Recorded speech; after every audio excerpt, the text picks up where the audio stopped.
Alright guys, so welcome to the Backend Engineering course in Go, where we're going to build a RESTful API from scratch to deployments.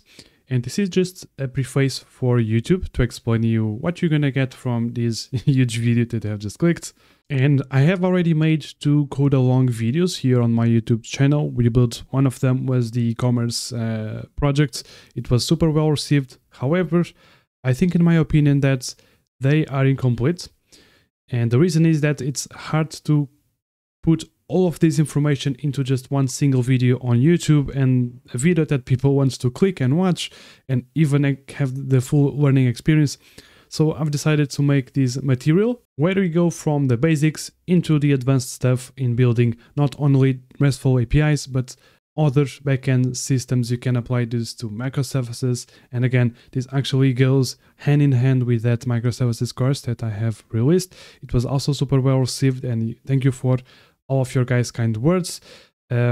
And so in the last 4 months, I've decided to dedicate some time off to just focus on building this learning resource, which is resulted into a 17 to 20 hour course on my school community. Just like the microservices course, I'm going to provide a free video, which is this one that you're watching. And just like what I did for the microservices course, I also provided a 2-hour long free version of the course that you can still get a lot of value. People have gotten a lot of value from it. Just like this one, I have carefully chosen the first module so that you can get the maximum value. There's still a lot of information on it, on the course. But even if you don't want to enroll and watch the whole thing, you can still get a lot of value. I have also linked the GitHub repo on the description, so you can reverse engineer it and take it from there. And I'll show you in just a bit what the complete material has. It has around 21 modules at the time of recording this intro. Because the course is going to grow, I'm going to add more extra modules in it. I have already some ideas in mind. So without further ado, let me show you what you can expect from the following hours so that we are all on the same page. So what is this course about? So here I'm going to just show you the whole curriculum. I think it's easier. Then I'm going to explain to you where this is hosted and where you can get the best experience. But for now, let's just focus on the curriculum. As you can see, as of now, it has 21 modules. I'm saying this because I'm going to continuously add stuff and improve existing modules. So we're going to start with an introduction, as always. We're going to have a quick brief into how the project architecture is going to be and how we can design RESTful APIs. So a little bit more theory. Of the modules have a bit of theory and practice. So starting off, we're going to go from TCP to HTTP. So we're going to build our very low level server from TCP, and then we're going to gradually build up to an HTTP server. We're going to understand routing, how the net HTTP and the net package work. So they work hand in hand and they are very important. This is the foundation for building network applications with Go. So very important. Then we're going to scaffold our whole API. So this is a reusable way that you can build APIs from theory, and then from practice, we're going to take a look at the clean layered architecture and all of this.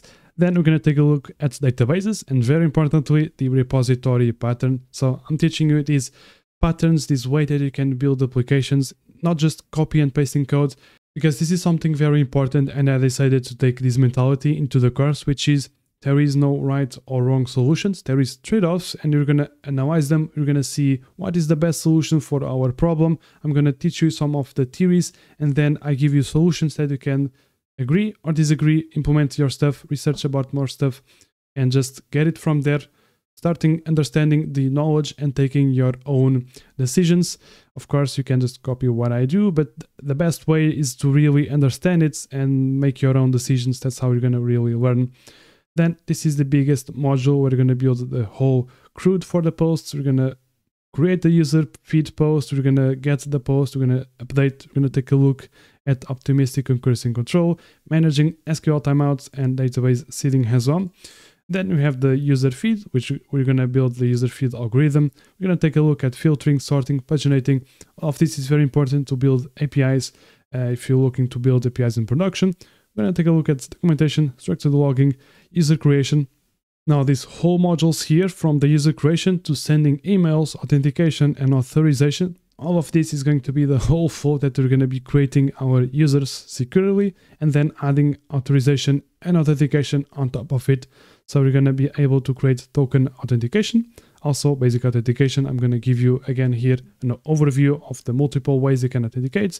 Then we're going to do one authorization strategy, which is going to be the role-based permission. We're going to take a look at caching and how we can design for performance.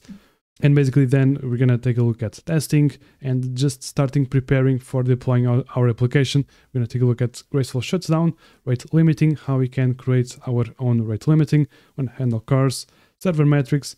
And then at the end, we're going to create our CI/CD flow. We're going to automate these processes so that we can just create a merge into our branch and then the whole project is deployed automatically for us. So this is basically the whole journey. There's probably stuff I forgot to mention, but this is it. And again, this platform here, it's the self-made engineer community. Actually, I can just show you what you can get access if you decide to join here. If you are on YouTube, probably the whole course is going to be from module 0 to module 4 or 5, something around here. So it's going to be like 2.5 hours, most likely. But the whole course is around 17 hours. So here on the community, you get access to the feed. And this is very important because this is where you can just ask your questions. So unlike Udemy courses or something like that, I'm here every day. This is my part-time job. I work on this community and you can ask questions, you can get answers. You can just come here, write an article, talk about stuff that's not related to courses. This is the chill part and also where you ask questions. Then you have here the classroom, very important because here you get access to all of my flagship courses. These two here, you might already know the microservices course, where we build a whole microservices order management system. It's on YouTube for free as well. You can watch the beginning of the course, just like this one. And if you decide to roll in, you can get access to both of them and other mini courses that I have. Then you have leaderboards that you can climb. You have the calendar that we're going to have in the future with meetups and all of that. And now let's take a look on what we're going to build. And what are we going to work on? We're going to build this platform called Gopher Social. This is going to be a social platform or a social network kind of project where users can come here, they can log in. So we're going to work on all of that. You can log in, create a post with other people's posts.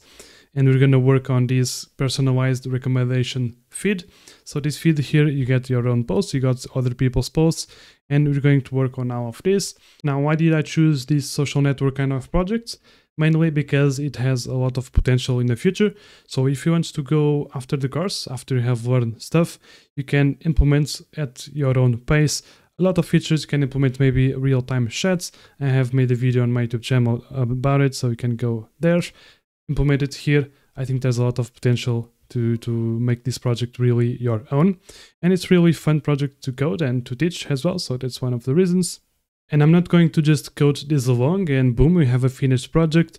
No, instead, I'm going to go over with you into the low level details. We'll go over some of the theory. We'll go over diagrams. So basically, we're going to see how things work. I'm going to try to explain the best so that you can really understand.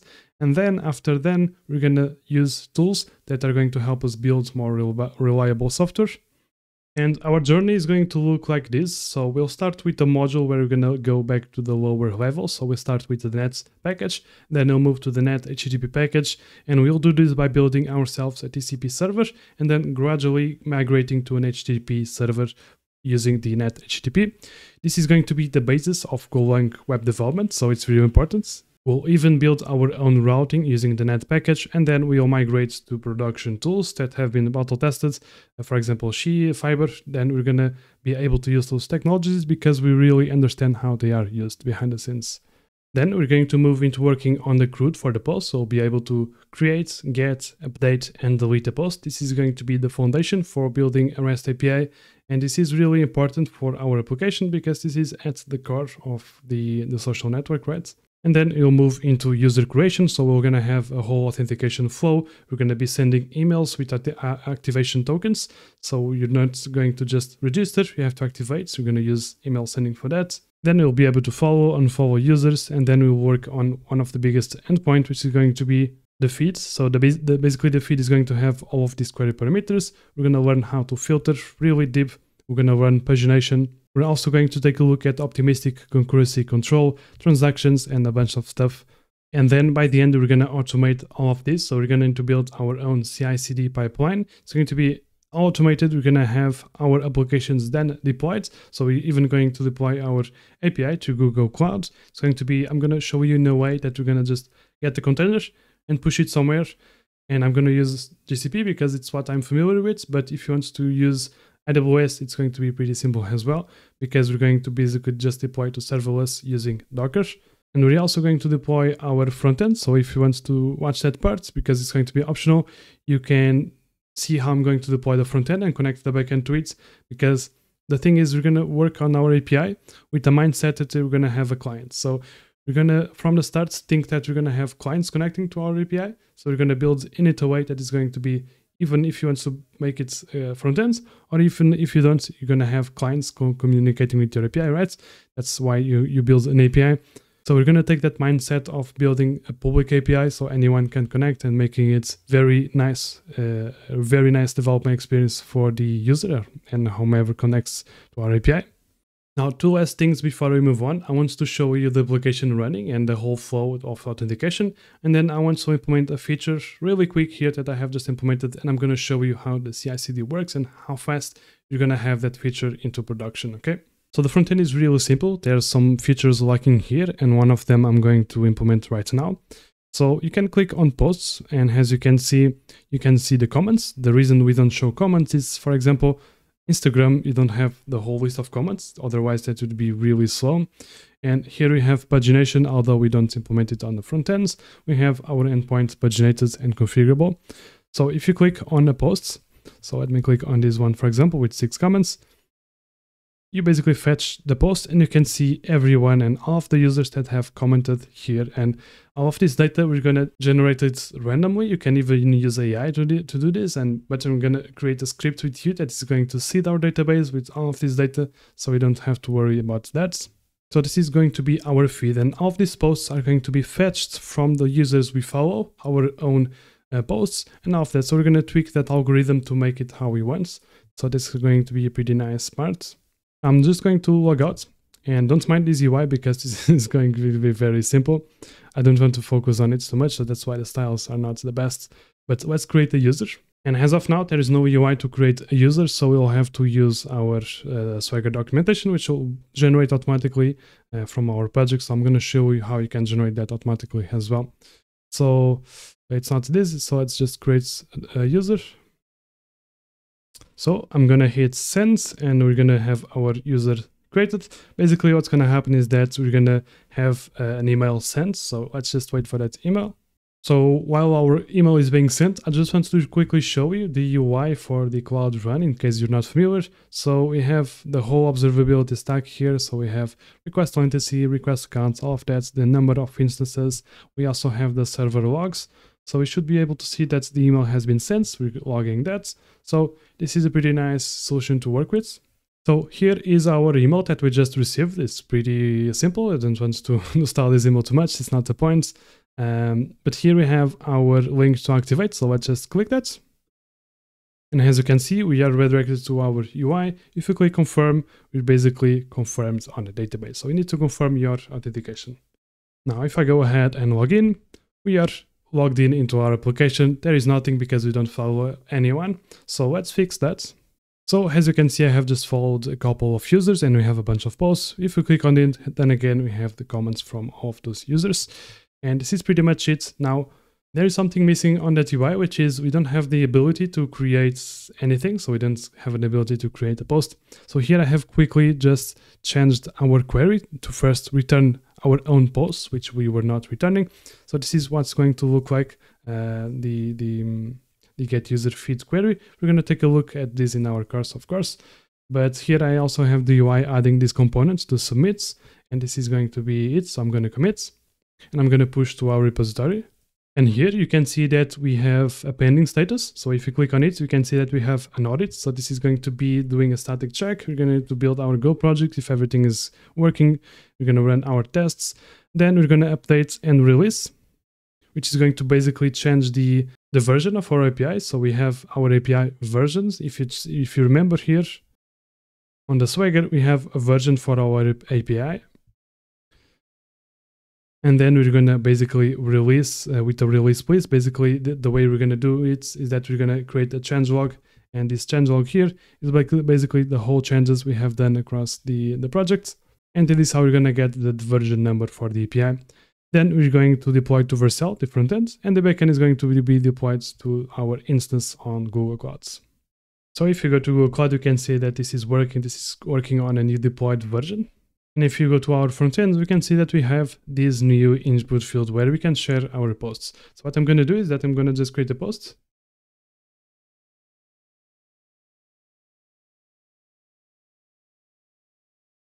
And then I'm going to share.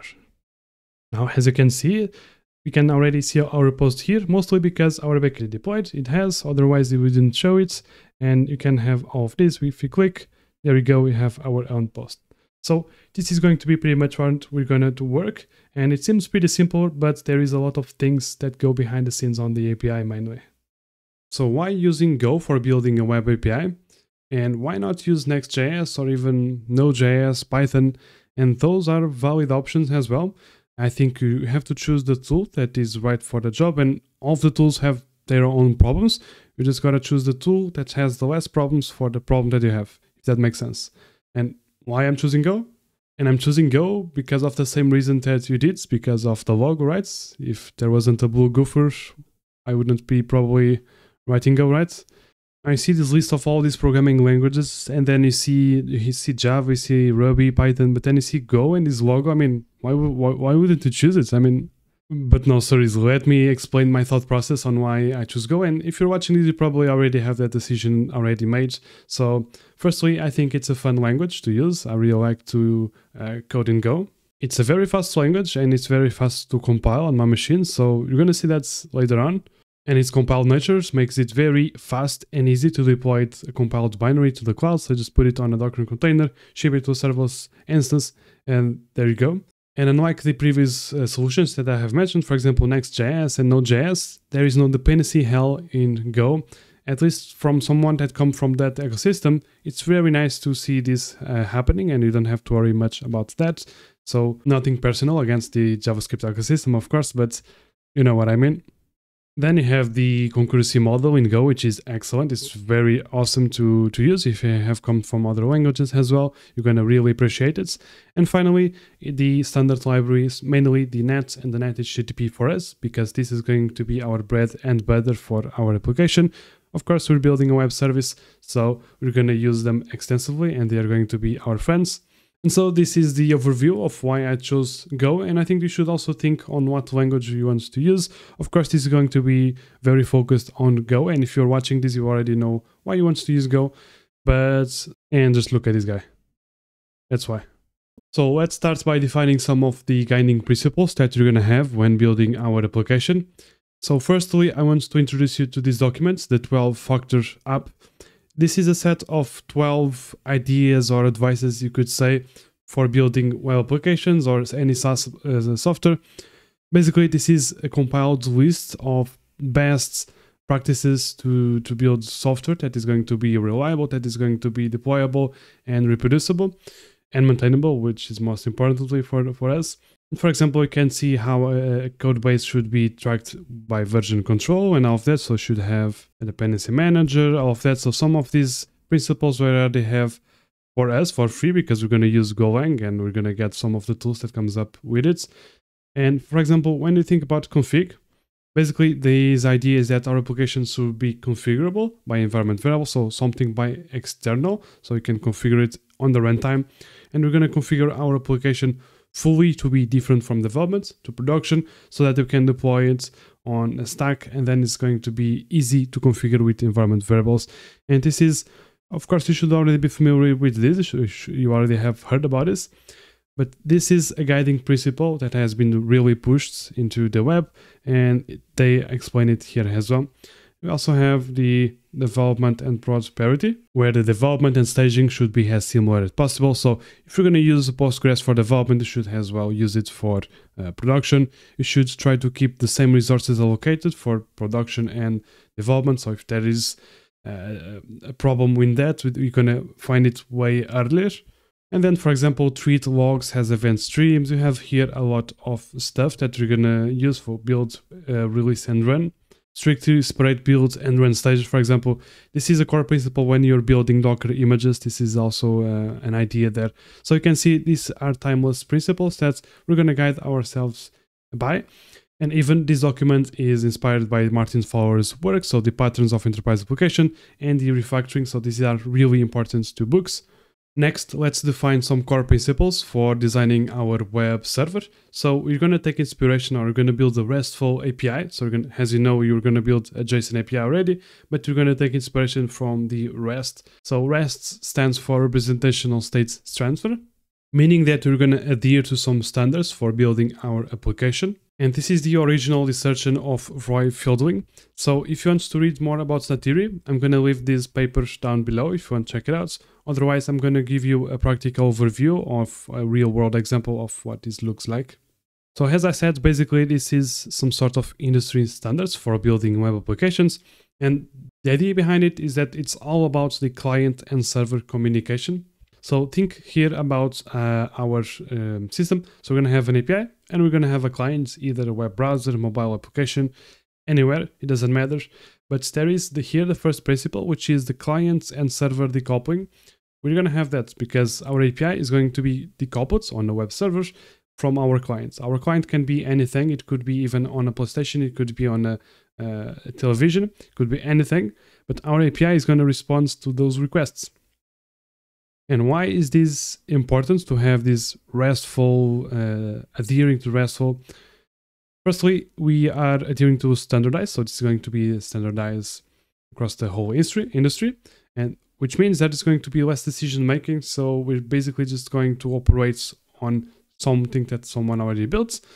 Then it's going to be stateless, which means that it's going to be scalable and easier to modify, which means that we're not dependent on the state of the client. So if you want to get a request, you get to send the information about that request and there is no state. The API does not know that this user has some states. And then finally, for example, we also have cacheability, which comes from HTTP. Now, REST is not coupled to HTTP, but it's really used with HTTP, which then leads to performance.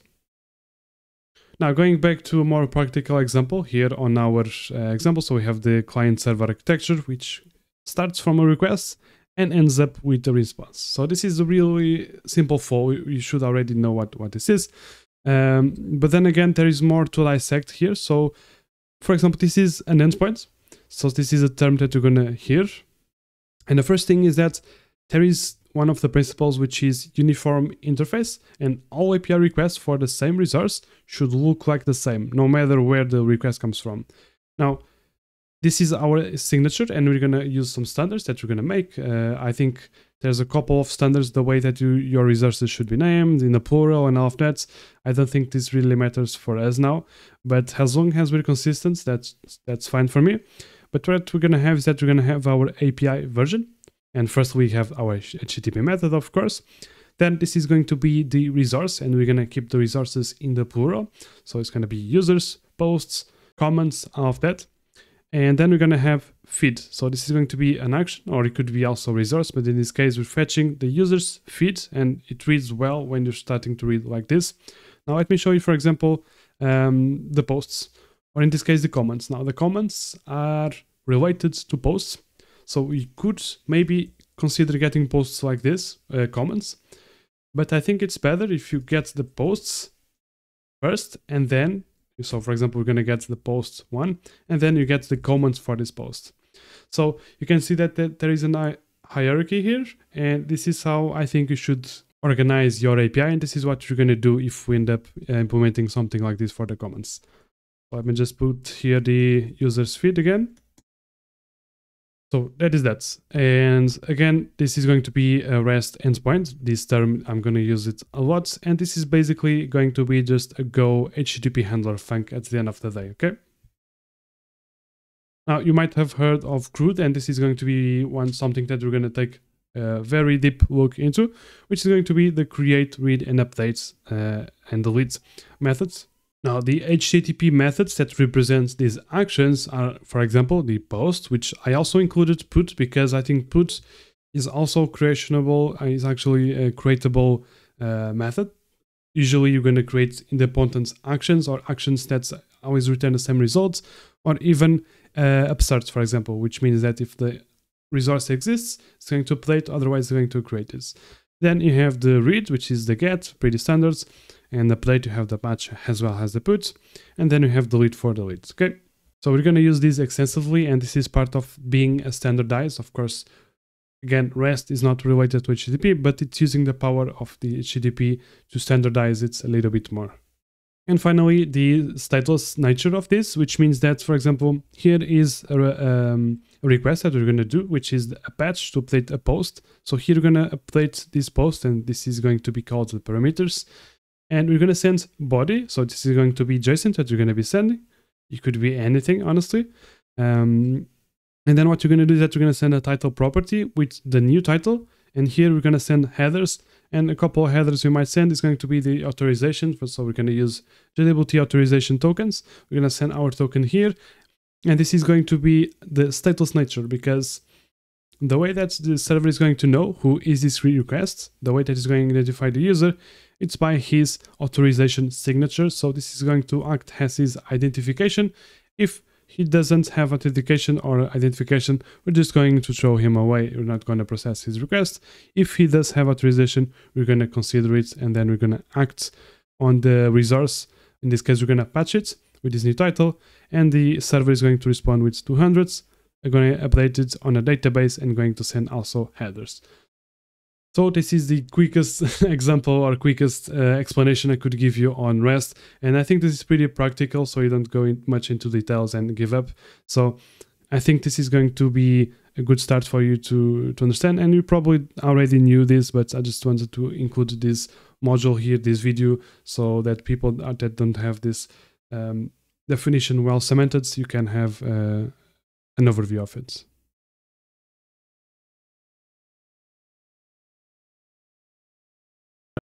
Alright guys, so just before we start with the actual course project, I wanted to create this module so that we can go a little bit back and build up to an HTTP server.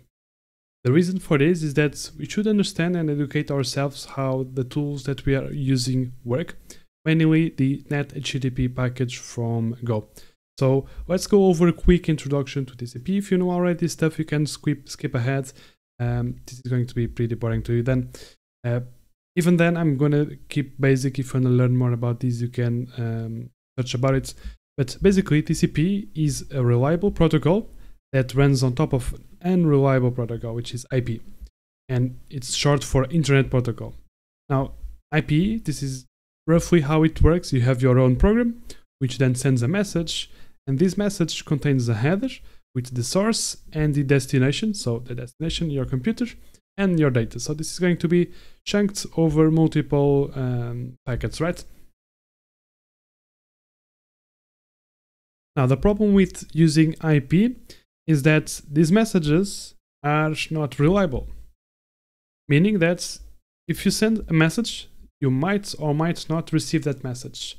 So you can start to see that is a problem. So if you load on the web page, you might not get all of the information. So yeah, that's not what we want. And the other thing is that the message or the messages might not come into the right order. So order is important as well. We want to receive the packets in the right order. And this is what TCP is built upon and kind of fixes this. So TCP offers two guarantees.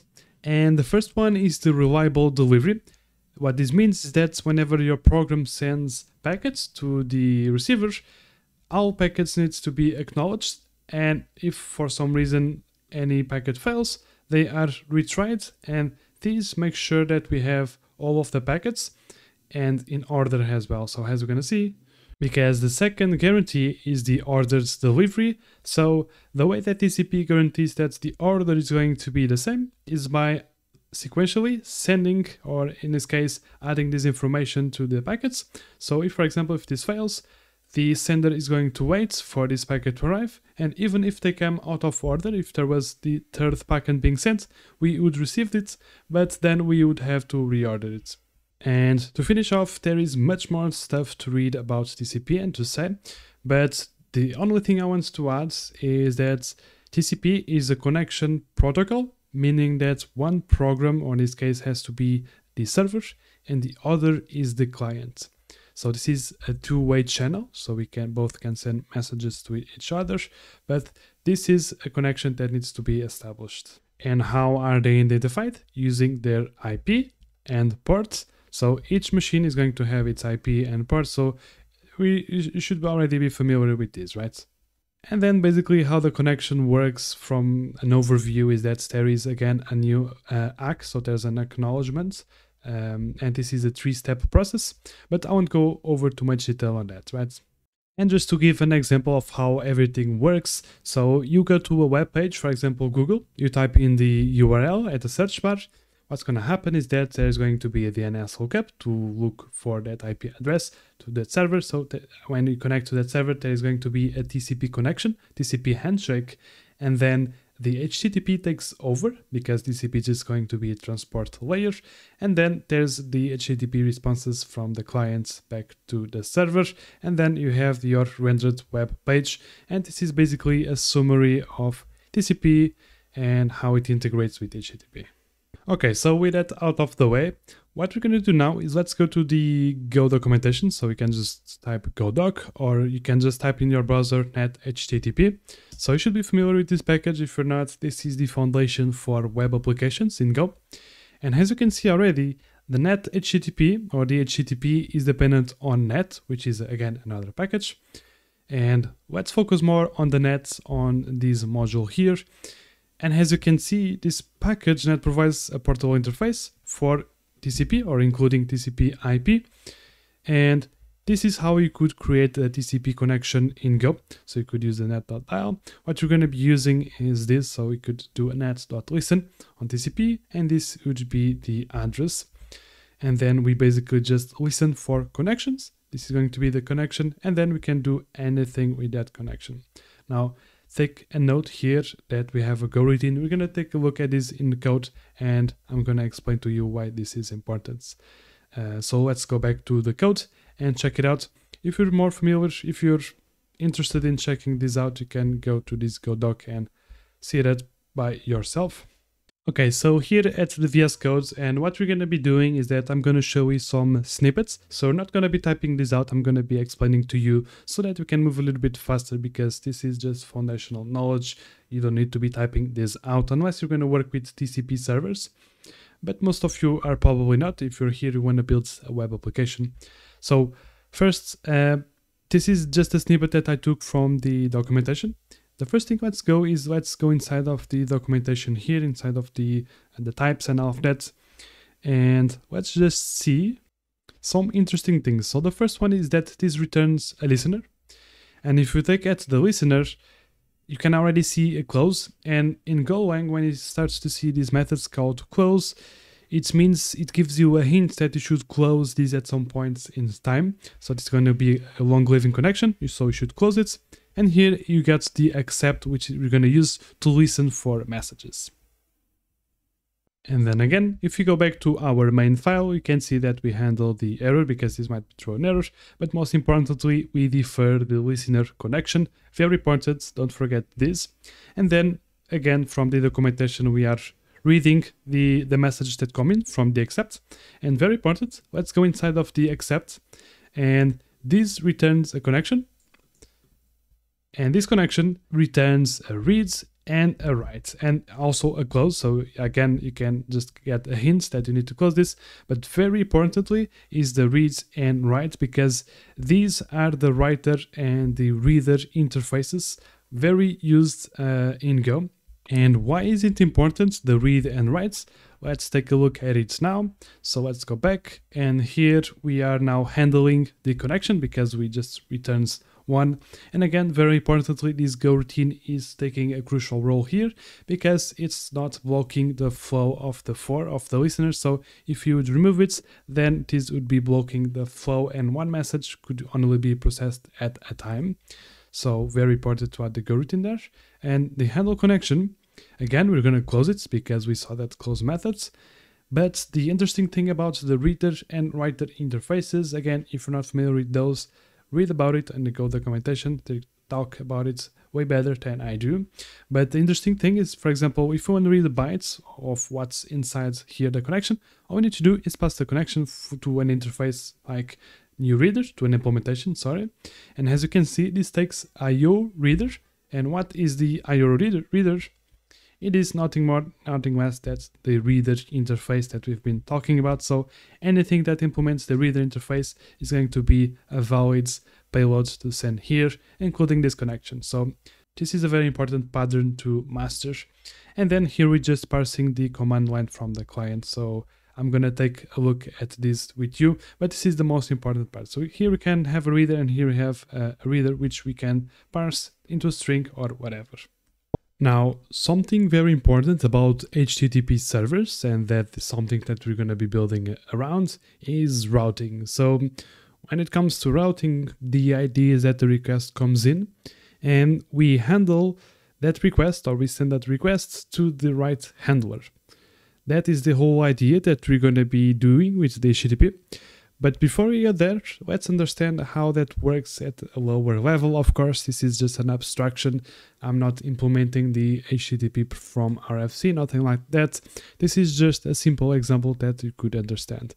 So before we even read this code, because all it's doing is parsing, and let's go actually to a client. So I have written here a client that makes a connection to TCP, to our server on localhost 8080. And basically what it does is that it writes to the server, and this is what we are sending. So here we have a method. This is the resource. For example, we want to get the index.html, and then basically just send that to the server, and the server is gonna parse. So here we're parsing for the new line because we could send multiple requests in the multiple commands in the same request, or even together. So here we parse the parts. So we're going to trim by the white space here. And then we get the commands and the resource, and then we just log it. And here we handle the commands depending on the type. So if it's a get, which are the only command we are handling, we go to the handle get, and here we just print out to the client. So this is a very minimalistic and simple example of how routing basically works and how you're going to do it on HTTP. But in this case, we're getting a little bit more low level, but the idea is basically the same. So if you were implementing from the RFC from HTTP, this is just a minimalistic approach, but as I've said, the idea is the same. And just one last thing before we move into the HTTP net package, the net HTTP package, I just want to show you, even on that package, so if we import the HTTP, the net.http, and let's, for example, look at the listen and serve. So as you're going to see, this is how we're going to boot up our HTTP server. And basically this listens on TCP network. As you can see, it's using TCP behind the scenes, and then it calls serve, blah, blah, blah. But if you go inside it, so what we're seeing now is the code written by the engineers, the developers that created Go. So from the best. And what you can see, if you go inside listen and serve, what you're seeing here is that basically the implementation that we did. So of course this is way more robust, but as you can see, they are using the same things that we did with the net.listen and the other. And then here the serve, probably something more complicated, but it's basically around that idea. And even if you take a look at, for example, the serve mux, and this is probably going to have some handling around. So this is just a struct, but here you have the methods, for example, clean path. So they're doing some parsing of the paths. So as you can see, something similar to what we did, they're stripping the host and ports. And then here there's a handler. So if you go inside it, you can even see here some switches, redirects and all of that. So I have no idea what that is, but as you can see, you start to get some patterns from what we just wrote, which is very simple, to what you are going to start consuming. So I hope all of this makes sense and helps you understand a little bit more what is to come. Okay, so let's move a step further. So let's abstract a little bit more. And instead of starting to build our own HTTP servers from TCP, what we're going to do is that we're going to start consuming the net HTTP package. So this is what we are going to be using across the whole course. So very important, again, as you can see, it implements from the net HTTP package into the HTTP. So this is all beautifully written on top of another. And as you can see, very examples, you can just do an http.get on an address and you're going to get a response and an error. And I'm not sure if they show here a server connection created. And we're going to implement, something like this. We're going to start a little bit more simple, just so I can show you. But at the end, this is going to be something what we're going to end up with. So let's get started. So basically what I want to show you here is that you take with you a very important interface. Again, interfaces in Go usually are the core, but what I'm going to do is that we're going to go again to the http.listen and serve. This is how you boot up your and start your server, and this takes an address. So let's just put 8080 for now and a handler. Again, this handler here, it's the meat of the implementations that we're going to create and any packages out there that you consume.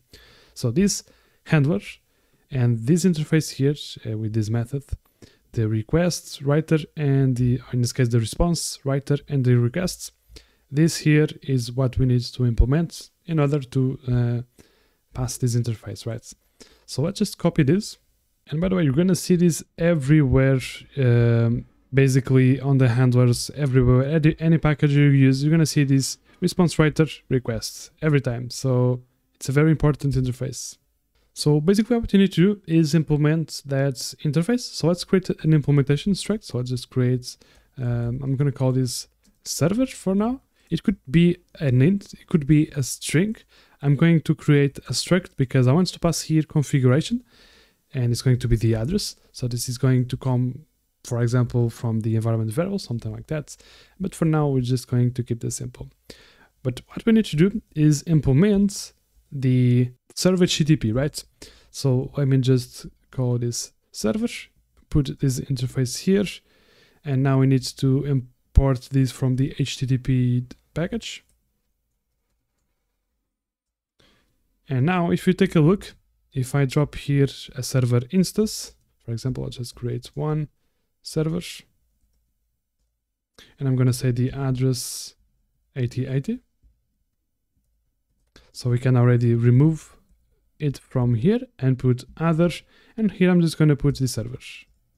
So immediately you can see that this interface is enough because there is no error. For example, if I put it here an integer, this would show an error because it doesn't implement the interface correctly. So this is the correct interface signature. And now what can we do with this? How do we send a response to the user, for example? So let's take a look at the response writer interface, and here you have a bunch of methods, really a lot of methods. You have the writes, which you're going to use. Again, you remember this write interface from somewhere, right? And this is what we're going to do. Actually, the request writer even has even more. The request here has the methods for the request, it has the URL. So as you can see, this implements already the HTTP protocol. It implements all of those things for us. So all we need to do is really consume. Here are the payload body and headers, all of that. We're going to use all of these extensively across the course. But what we're going to do is just do, let me just call this like so. And I'm going to do a write. So as you can see, we have a lot of methods to use. I'm going to use the writes, and I'm just going to send in some bytes. So for example, let's send a string saying hello from the server. Okay. Now, how do we run the server? Very simple. Let's just do a go run. And I have this inside the HTTP 00 main.go, I think. And here we have our server listening. There's nothing on the console. and that's because we didn't write anything. This doesn't write anything. And one important thing is that this returns an error, so we should handle this error. What we can even do is to handle this in line. So if the error is different than nil, we can, for example, just log.fatal and pass in the error, okay? So let's just restart, run it, and we don't have any error. So this is listening for at port 8080. And how can we test this? So I'm gonna do a curl at these endpoints, basically. I'm gonna hit enter. And as you can see, we got hello from this server. So we are receiving anything that we are sending here. And if I put any routes, we are also matching those routes. And this is what we're gonna see is how can we implement routing here on HTTP. We saw that on TCP, we basically implemented ourselves. But here, since we're using the HTTP package, we have some goodies for us. And the most basic way, again, starting from the basic and going to the advanced, and you might even see some of this code in older Go projects, which is basically just to switch here. For example, we can switch against the request.url. And actually, it's not the URL that we want to match, it's the method. I think it's better to start this way. So if we search against the get, and for example, here we're just going to do another switch. And here is going to be against the URL.path. So here we already have the path parsed for us, which is nice. And then if it's slash, we can just return, for example, this is going to be the index.html, for example. So we're just going to send the index page. And then you could just return. If it's slash users, for example, what we're going to do is return the users page, for example. So users, and I'm just going to add here a default, and I'm going to log, or I could even return to the user something that's 404 page, right? And another thing here is that we should avoid using these hard-coded strings, and HTTP package already gave us the methods.anything. So I have delete, get, options, patch. We're going to use the get so that we avoid typos and we lost ourselves in debugging. So let's just go back, start our server again. And let's start by hitting the slash. So we get the index page. But if we hit the, for example, users, we get the users page. Okay. So as you can see, this is a very minimalistic routing. Again, it's better than what we implemented on the TCP server, but that's because we are consuming the net HTTP package and we have all these goodies from the requests and the response writer. So we don't have to parse, for example, the things that we are consuming here, unlike what we did. Now, let's go a step above even on the abstraction. This is nice, but there is even better ways to do it. Now, even before we go then, I just want to show you a little refactor that I did. So I recalled this API. So this is going to be our API. I usually like to call this API or either app or application. This is what we're going to use in our project. I think it fits that project. And what I have done here is that I used this struct, the http.server. Why? So I've moved everything here, and then I'm just using the server.listen and serve. I should also be handling the error here. I just forgot to do that. But the reason is that you have here a lot of configurations for your server. So you can have the reads timeouts, TLS config, writes timeouts, all of that you can configure here. And we're going to do it in our production API. Okay, so I have just typed out so that we can move a little bit faster. So we are still using our API, but as you can see, and you might remember this from the previous TCP, so we use something like this. But basically, this is how you create your MUX. A MUX is a router, and this is just a fancy word for that. You see it a lot in the Golang ecosystem, but this is our router, and this implements the handler interface. And why do I know that? Because first, there's no error here. And then let's go to the implementation of these codes. Again, if you don't know, go to the implementation and let's find it. And as you can see, here it is, the set of HTTP.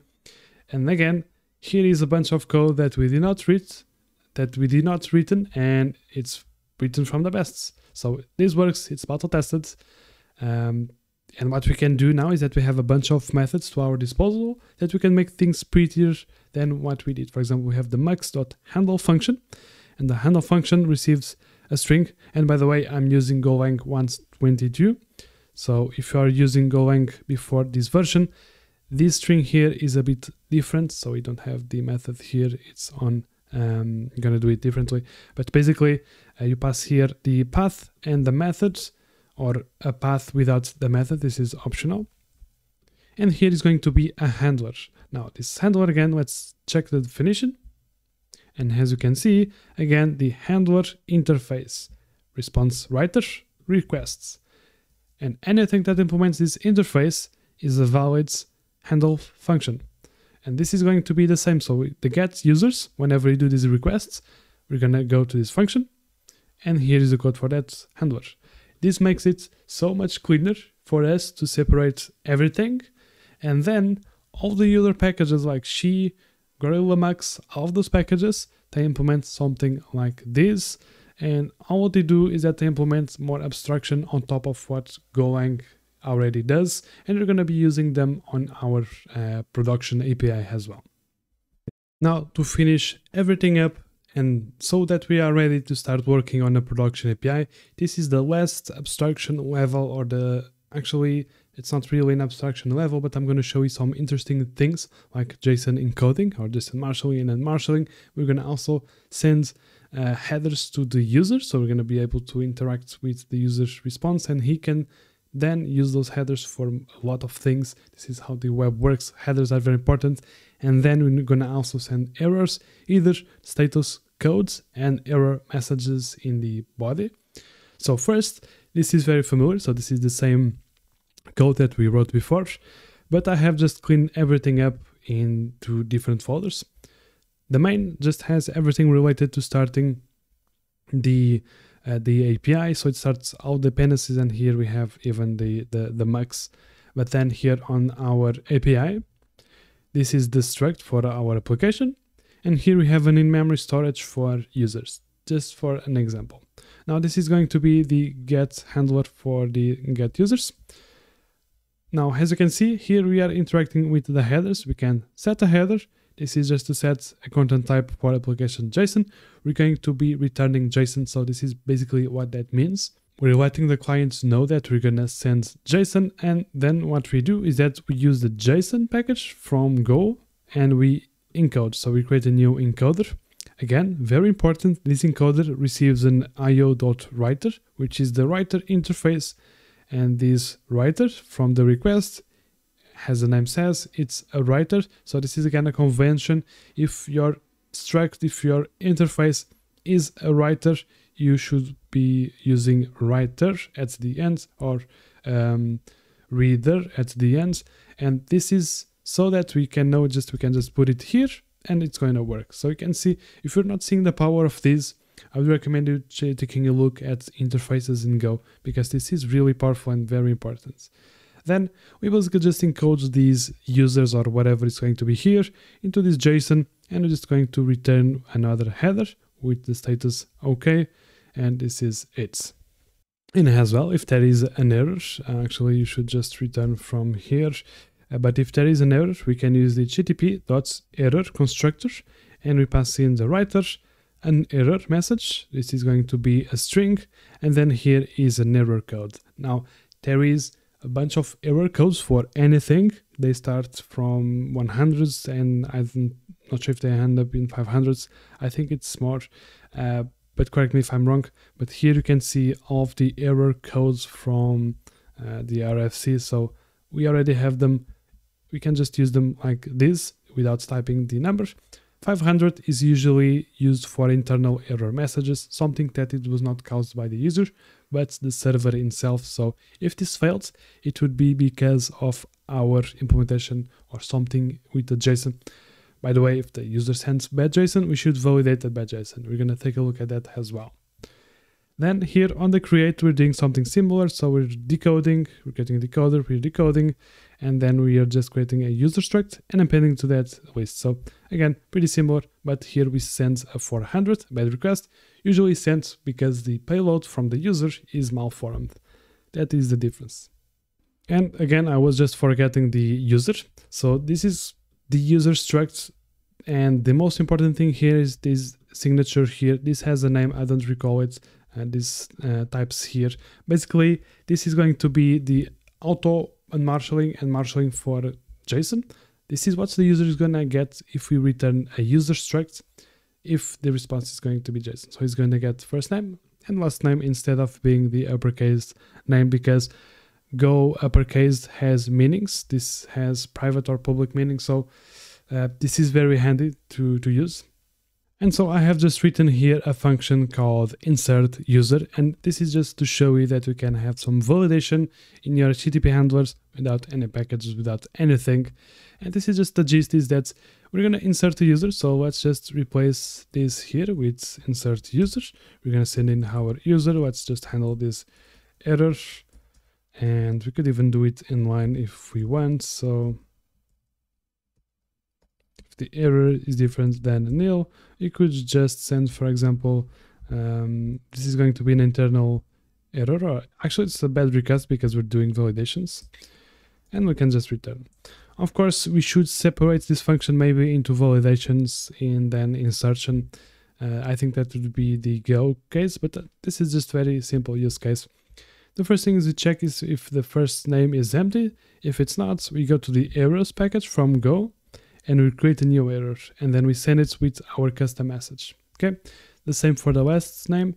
And then here we have some storage validation. Basically, we loop over our database, our fake database, the users slice, and then we check if there is a user with the same name or not. If it is, we just return an already exists. So this is something that we're gonna get to see in actually when you start using a SQL database. We're gonna have something like this, and then we just append and return a nil error. Now, when I see this working, let's go ahead and try this. So in this case, I'm running all of the files inside of this Go folder.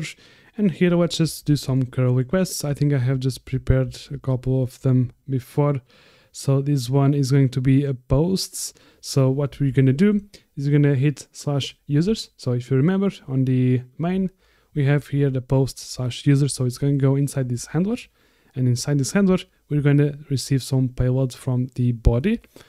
And this is what we're going to do. So we're going to accept JSON, and the content type is going to be application JSON as well.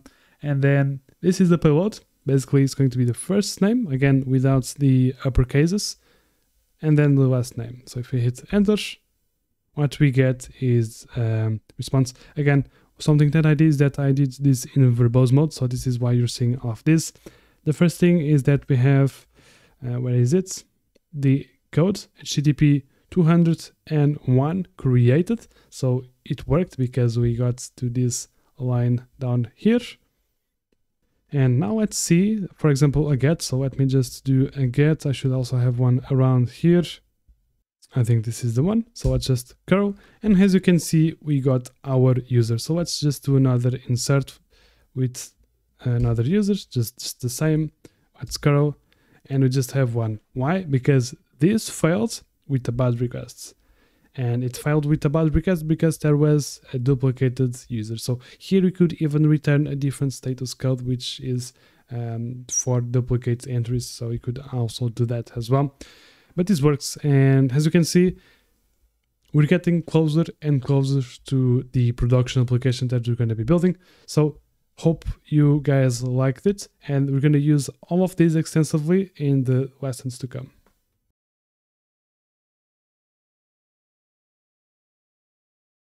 Now that we have the foundation of web development with Go, there is of course a lot more to learn, but this is the core knowledge that you need to get started, right?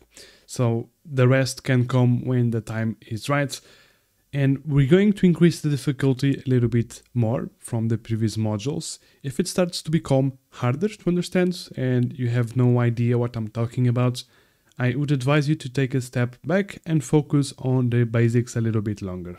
I won't be covering the basics in this course since this is tailored to mid to senior engineers.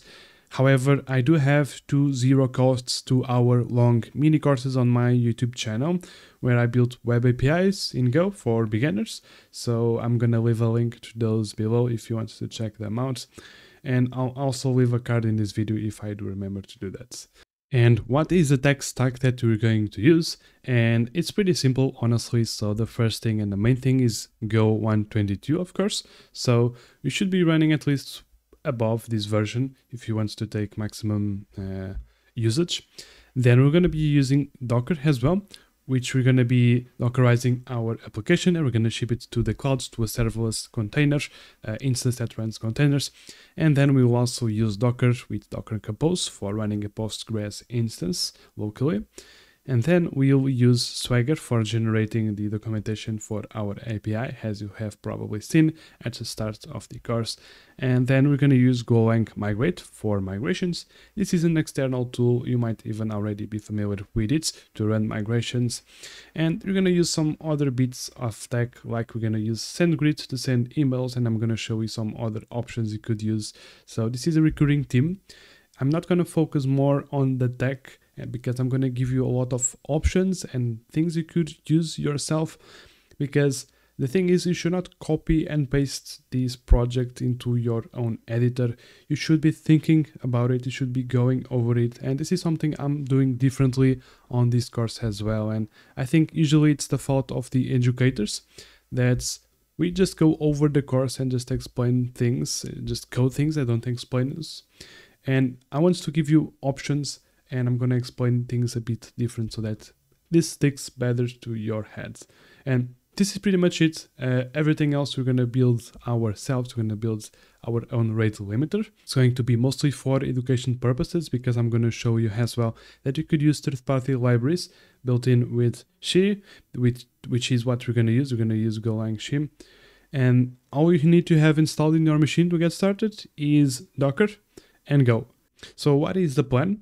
So the plan for this module and this video is to set up the tools for development so that we can set up our workspace in the best way that we can move fast as possible and don't need to worry much about that. So we're going to set up the folder structure on this video, and then we'll later on explore some different tools that we're going to be using and installing. And so you will start by creating the folder structure here on this video, which will begin by dividing the lines between the business logic or the application logic and the data layer and all of that stuff. So the first thing is that I'm going to initialize the Go module, and I'm going to call this social. After you create that, we should have this file here with our Go version. Now, regarding the folder structure, I want to preface this because it's very important, and whatever folder structure you use, it's fine, as long as you separate your code into clear layers that make sense. That's really it. And in the next lesson, in the next video, I'll explain to you this concept in more detail. I think if you watch my content, you already know this, but it's a very good explanation that you don't see much out there. And I think it really makes sense for beginners and intermediates. But this is the essence of clean architecture, right? And later on, I'll introduce you to a very important pattern, which in conjunction with this clean layering is the repository pattern, around which we'll build our whole system, our whole API. And if you're not familiar with it, you're in for a treat, because you'll see the power of interfaces in Go there as well. So let's get started. So the first one is going to be the bin. So this is going to contain basically our compiled application. So Go compiles our code into binaries, and they are going to land here. Then we're going to have a very important one, which is going to be the CMD. Now this is a place where we're going to have our executables or entry points of the application. The main one being our API. And we're going to also have the migrates. I'm just going to create it here. What this is going to have the migrations folder, and if you're going to implement your own migration tool, this would be the place for that as well. And here on the application, it's anything related to HTTP, to our transport layer, to our handlers, middlewares, anything server related is going to be here on the API. And we can already just go inside the migrate, and let's create a new folder called migrations. I think we can do that as well. So we're going to explore migrations. If you're not familiar with what these are, we're going to go over them. It's pretty important. And then another package, which we're going to write a lot of code into, it's the internal. So this is going to be where it will hold all of the internal packages, which means not to be exported for our API server to consume, right?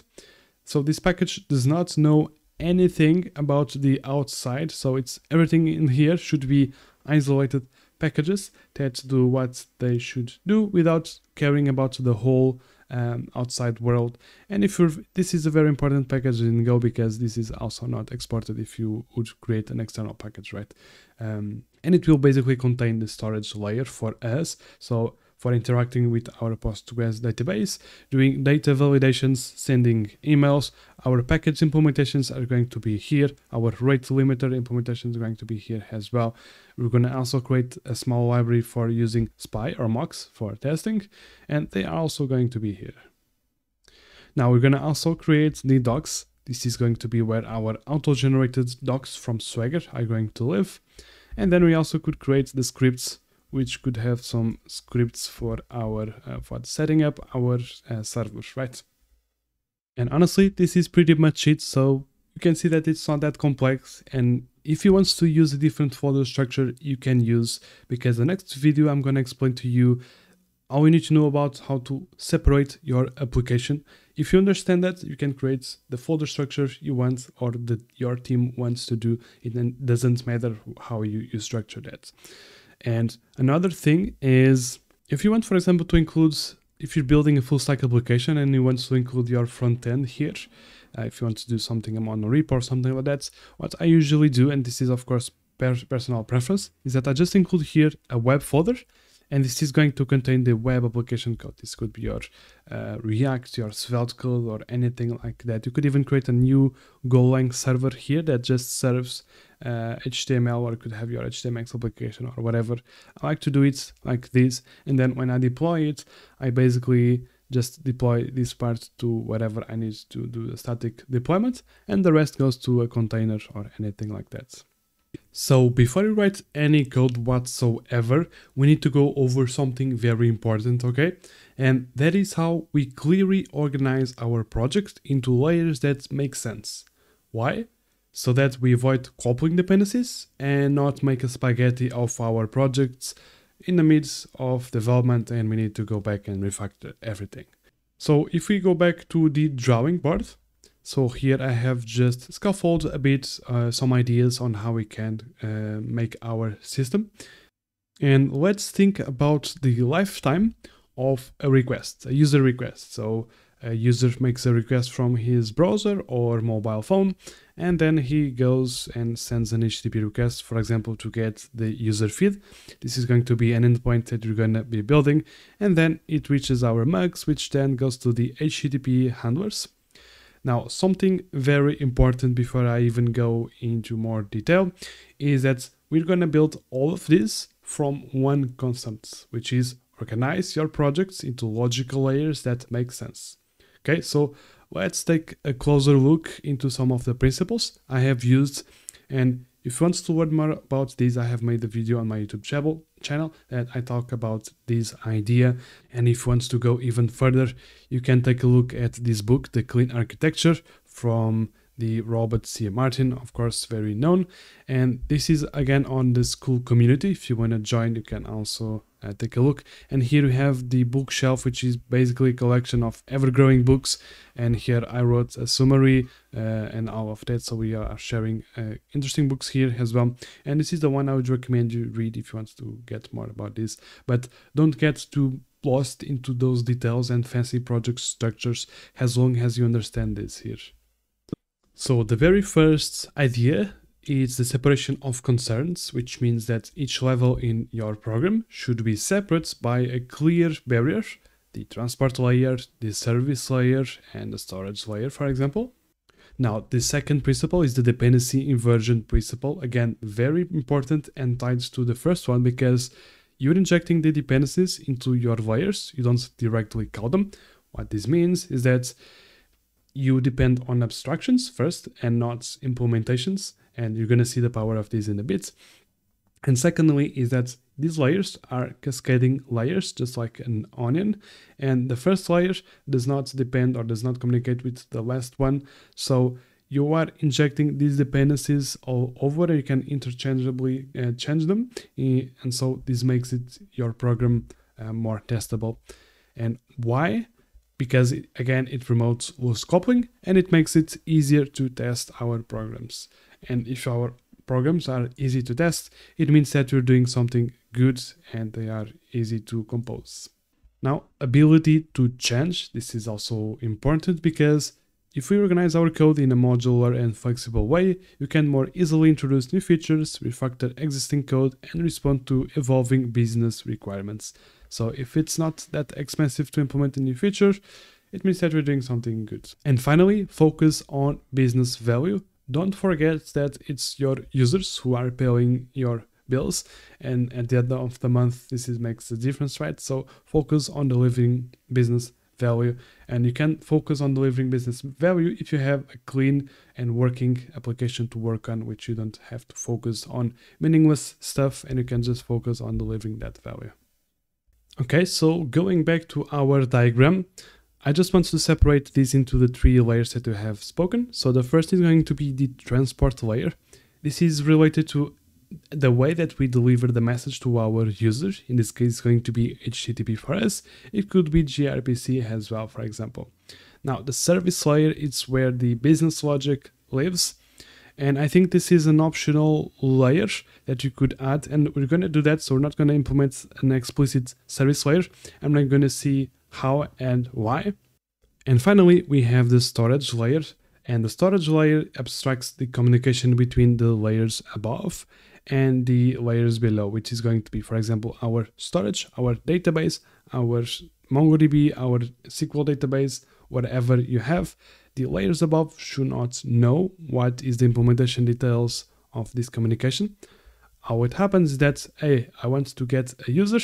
The storage layer is going to fetch the user from whatever storage there is. So if this separation of concerns exists, you are going into the right direction. And I'm going to show you here on what we're going to do. So let's go back, and here you can see that we have our transport layer, which is our HTTP handlers. And in these handlers, we're going to inject the layers, which is going to be dependencies. So they are going to receive the service layer. So it's going to be injected directly. And inside the service layer, we're going to inject the repository layer. So you don't see that this communication doesn't go both ways, so it doesn't go to here. And in our case, we're not going to have a service layer per se, which doesn't make sense for our application, but we're going to see that later on. So these are injected dependencies, which again, it goes back to that principle of the inversion of dependencies or dependency inversion.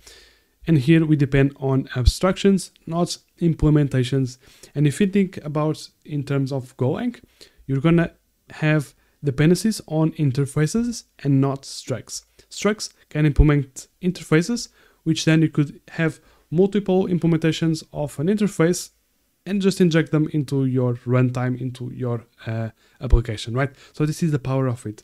And this is going to allow us to test from this layer, so we can mock dependencies, and also this layer is responsible for orchestrating the tasks and applying the business rules. What this means is that we can just inject a mock service, we can inject a mock storage without having to have a real database, right?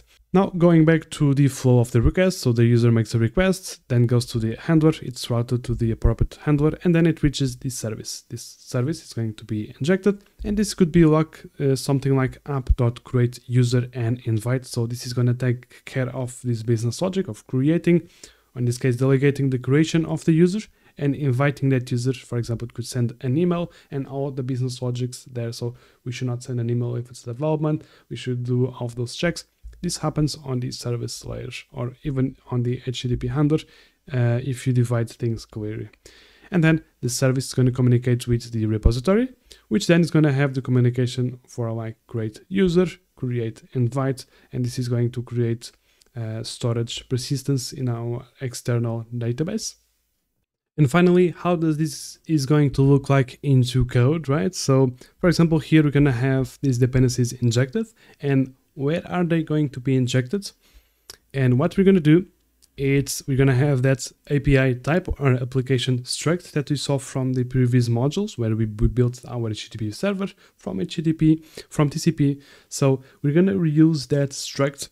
And in here, we're going to have a lot more config. So this is going to be the configuration for the application. we have a logger, we're going to inject the logger. This is the only place that we're not depending on an interface, but a struct. And this is, of course, we can just change this to an interface, but I'm not too worried about this logger here. But here the storage is very important. This is the interface of all of those methods that we're going to interact with our storage. And then our handlers do not know anything about the storage. They just know that there is these methods to use. And then we're going to inject a storage that is going to fulfill this promise here of this interface. And then we can just interchangeably use it. We're going to have a rate limiter, which is going to be an interface as well, so that you can have any rate limiter as long as it implements this interface, the mailer as well, and an authenticator. And then again, just want to show you as well, the reason that we're not going to have a service layer, it's because our service is going to be a little bit different because of the decision that I am going to make, which is I want to use transactions, SQL transactions heavily, and these are going to live on the storage. I think they should either live on the storage or the service. So if you think you should be on the service, you could just move this out to the service and do it. Why didn't I do that? Because I don't want to expose a lot of methods to the service layer. For example, the storage here has the create and invite user. This is going to create an invitation on the database and all of that. And this is going to create the user in the user's database. Again, we have here the deletes, which deletes the user and also deletes their invitations. All of this into a single atomic transaction. Now, if you want to move this to a service, what you do is that you would make this uppercase, meaning that you would export them. And in my opinion, these methods should not be exported because they are just used for this delete here. I'm not gonna delete user invitations anywhere else. If I end up doing that, then again, we can just make this public and we could even create our service layer. But I like to start simple. And this allows us to then compose later if we want and move into more complex stuff. But then again, this is just my opinion and I'm going to show you options so that you could go ahead and create your own opinion and do things just like you would like. And we're going to also send the email from here, from a parameter function. We could do it like that. Basically, what we're going to do is the Saga pattern. And this is pretty interesting. If you don't know about it, we're going to take a look at this. Basically, how can we reverse this transaction that we have made? Because if you think about it, if this fails, if the create user invitation fails here, we're going to have this transaction. So all of the data in our storage is reverted back. But what about the email sent? So an email has been sent. We cannot revert this action, but we can create a method, a function that kind of reverts this action into some sense, meaning that we're going to send, for example, in this case, an email to the user saying that, hey, your creation failed, so try again, or something like that. So we're not going to be able to delete the email already sent, but we can already ease a bit the action by letting the user know that something failed, right? So this is the idea of sagas, is to have a way back and a way forward as well. And yeah, so this is pretty much it, and hopefully you got something valuable from here and you understand it, because this is very important. And if you have any questions, watch it again, leave it into the school community, because if you're watching this on school, you can have access to me. You can just ask any questions and I'm gonna get back to you in minutes. Okay, so with all of that knowledge that we have just gained now, we know how to structure our application, we know how to create an HTTP server, and we already know how the folder structure is going to look like and how we're going to divide everything. So it's time for us to start writing some code, shall we? So the first thing is that I'm going to create this main.go, and I'm also going to create the API.go. So just like what we have built up to on the previous module, we're going to do the same. So this is going to be on the package main, and here also on the package main. So let me just write here the entry point of our application. So this is going to be the executable for the API CMD folder. So this is going to be where we boot up our dependencies and all of that. So mostly this file is just going to be for setting up all of that configuration and such. And this one is going to be where the application or the API is going to live. And so let's start by creating that application interface. So this is very similar to what I wrote before, which is the API, but in this case, I'm going to call it application. And the first thing that we want is, instead of just adding here the other, this is going to be the server configuration, we're going to have a lot more configurations and parameters here. This is also where we're going to have stuff like the rate limiter and the store. So this is going to be injected into our application. So I'm going to call this config, or you could call it server config. I'm just going to keep it like this. And then I'm going to create this type called config here. And this is going to have the address, for example. And for now, this is more than enough. So in the future, we're going to come back to this config, and this is going to be where we're going to have, for example, our DB config, our rate limiter config, and all of that. Now let's go grab our application. Let's go to main, and let's create our app here. Let's just create a struct out of this. And here we have the config. Let's put in a configuration. And all we need to do is add the other, which for now is going to come from the 8080, so it's going to be in a hard-coded string, and later on in this module we're going to load this up from environment variables. Actually, what I want to do here, I think it looks a little bit more cleaner, is that I'm going to move this configuration out. I'm going to call this CFG for configuration, and I'm just going to separate this like so, and inside the application I'm just going to pass in the config, and here we have the application. Now that we have an application abstraction and an interface and a struct here, we could add a method to this application where we're going to basically boot up our HTTP server. So this could look like something like this. So it's going to be app, which is going to be a pointer to application. And I like to call this run or serve or something like that. And this is just going to return nothing for now, I think. You might even just return an error because we're going to use the this method here, the http.listen and serve. But instead we're going to use what we have done on the previous module, which is create a server or an http.server struct or server, this one here.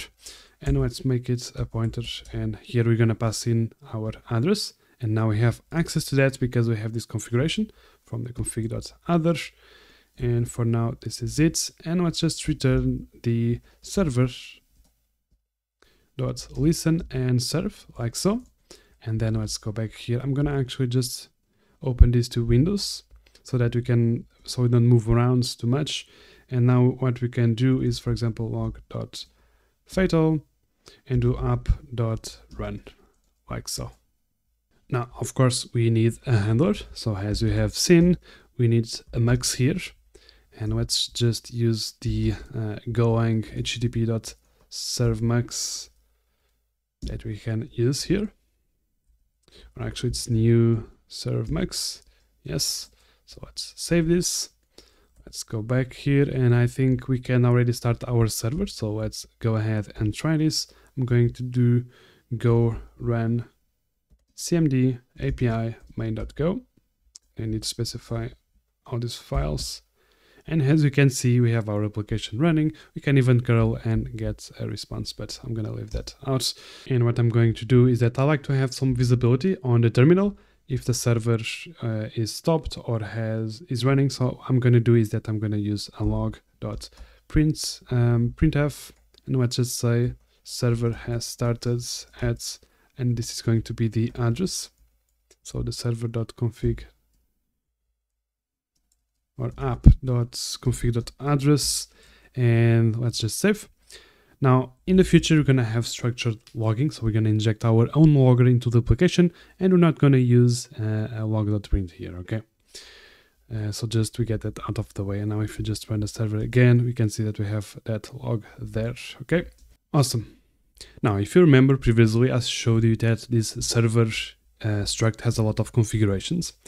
And a couple of them has to do with timeouts, and this is something that we want to use so that our application has some sort of timeouts so that we don't get exposed on that. So for example, let's have a write timeout, and if you take a look at what this does, you basically can read it here. So this is the maximum duration before timing out, writes for the response.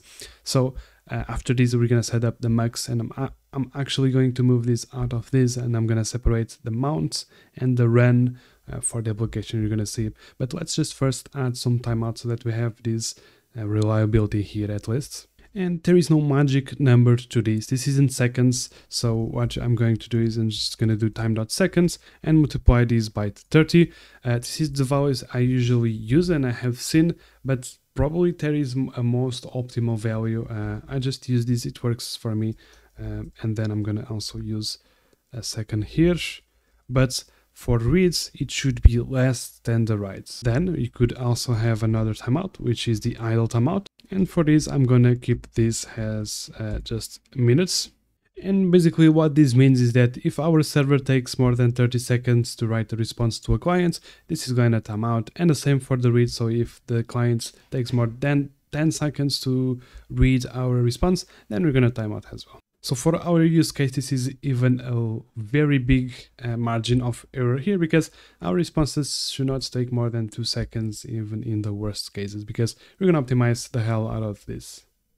Now, as I said, I'm going to create here just another method, and you're going to see why this is going to be making sense when we get to testing.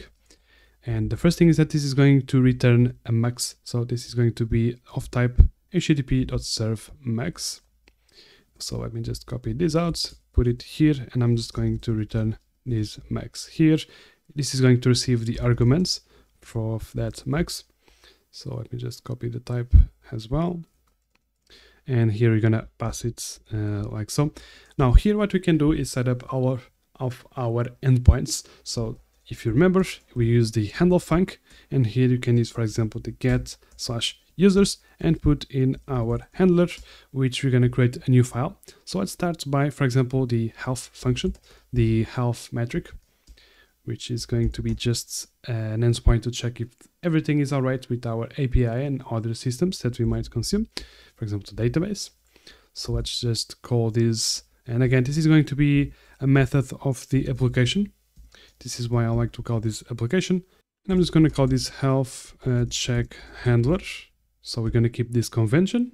And if you remember, we need to pass a type response writer request. So let's just put it in here and import it from HTTP.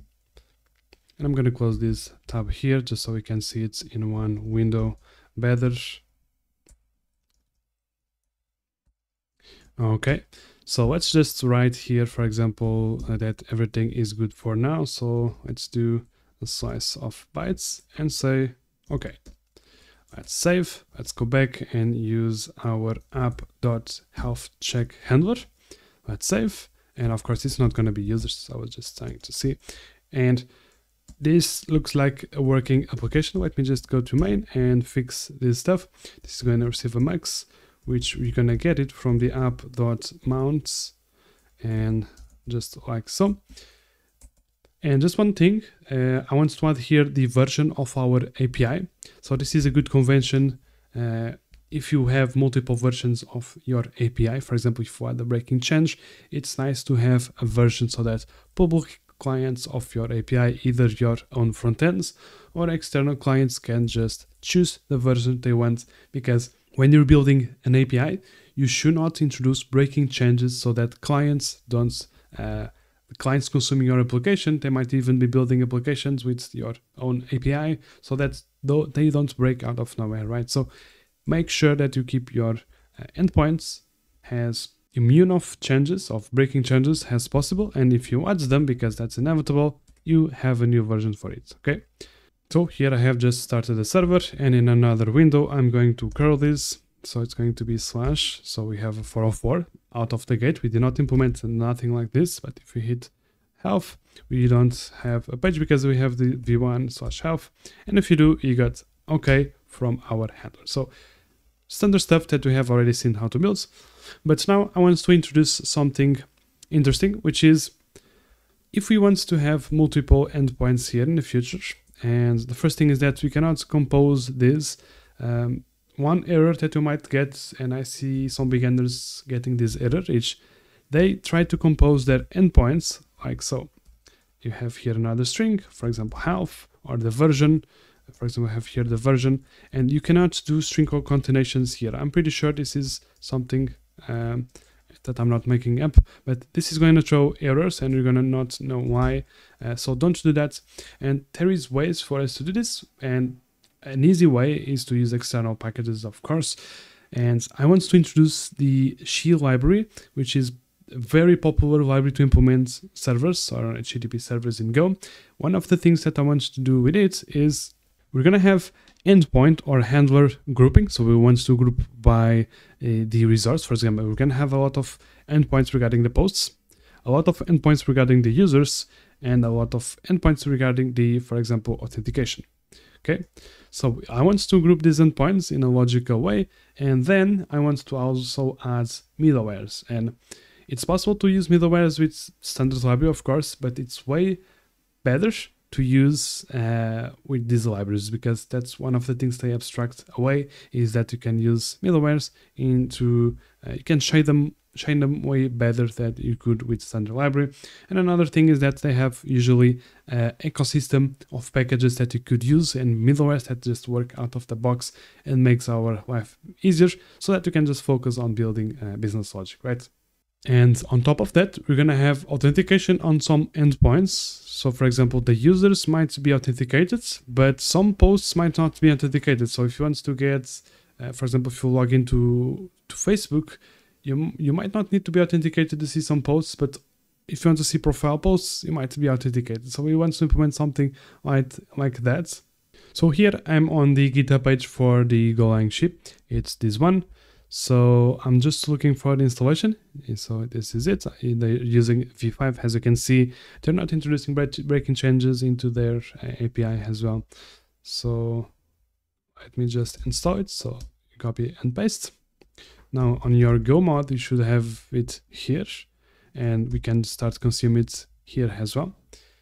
So you can see from the documentation, I'm just going to copy this. For example, they have the router and the middleware. I'm just going to copy this out. I'm going to actually copy all of this, and I'm going to replace all of this with that. So let's just save. We should have imported. If you import and you have an error, that's because you don't have the v5 version. So just add it like so. And then here we have the router. So now we have to update our function that is going to return a she.router or .max, like so. And I'm just going to keep this as router as they have, and this is going to be our logger middleware. So let's just check what this does. So this is a logger middleware that logs the start ends of each request. I'm going to show you in the terminal what this looks like, and it's really interesting. And now here we have the health, which I'm not going to do like this because we have our health separated by resource. But as I said, we need to add the v1 here, and I don't want to add v1 in all of the 14 or 20 endpoints that we're going to create. So what we can do with she is that you can group, and here we can pass in, for example, instead actually it's not a group, it's route, I think, yeah. So here on the routes, let me see the definition. We can pass in a string or a pattern, yeah. So it's going to be /v1, and this is going to be a function. And inside of this is going to contain all of our handlers. So let's just put here the health check. Now, what's going to happen when we save and boot? So actually we need to go back here to the main and see, oh yeah, that's because we need to pass this out here, like so. Okay, or even better, if you remember from the previous module, you know that this most likely is going to implement an interface. And as you can see, here we have the HTTP handler. What happens if we do this? Without even checking the source code, if we change the HTTP handler to be accepted, so this is going to be an interface.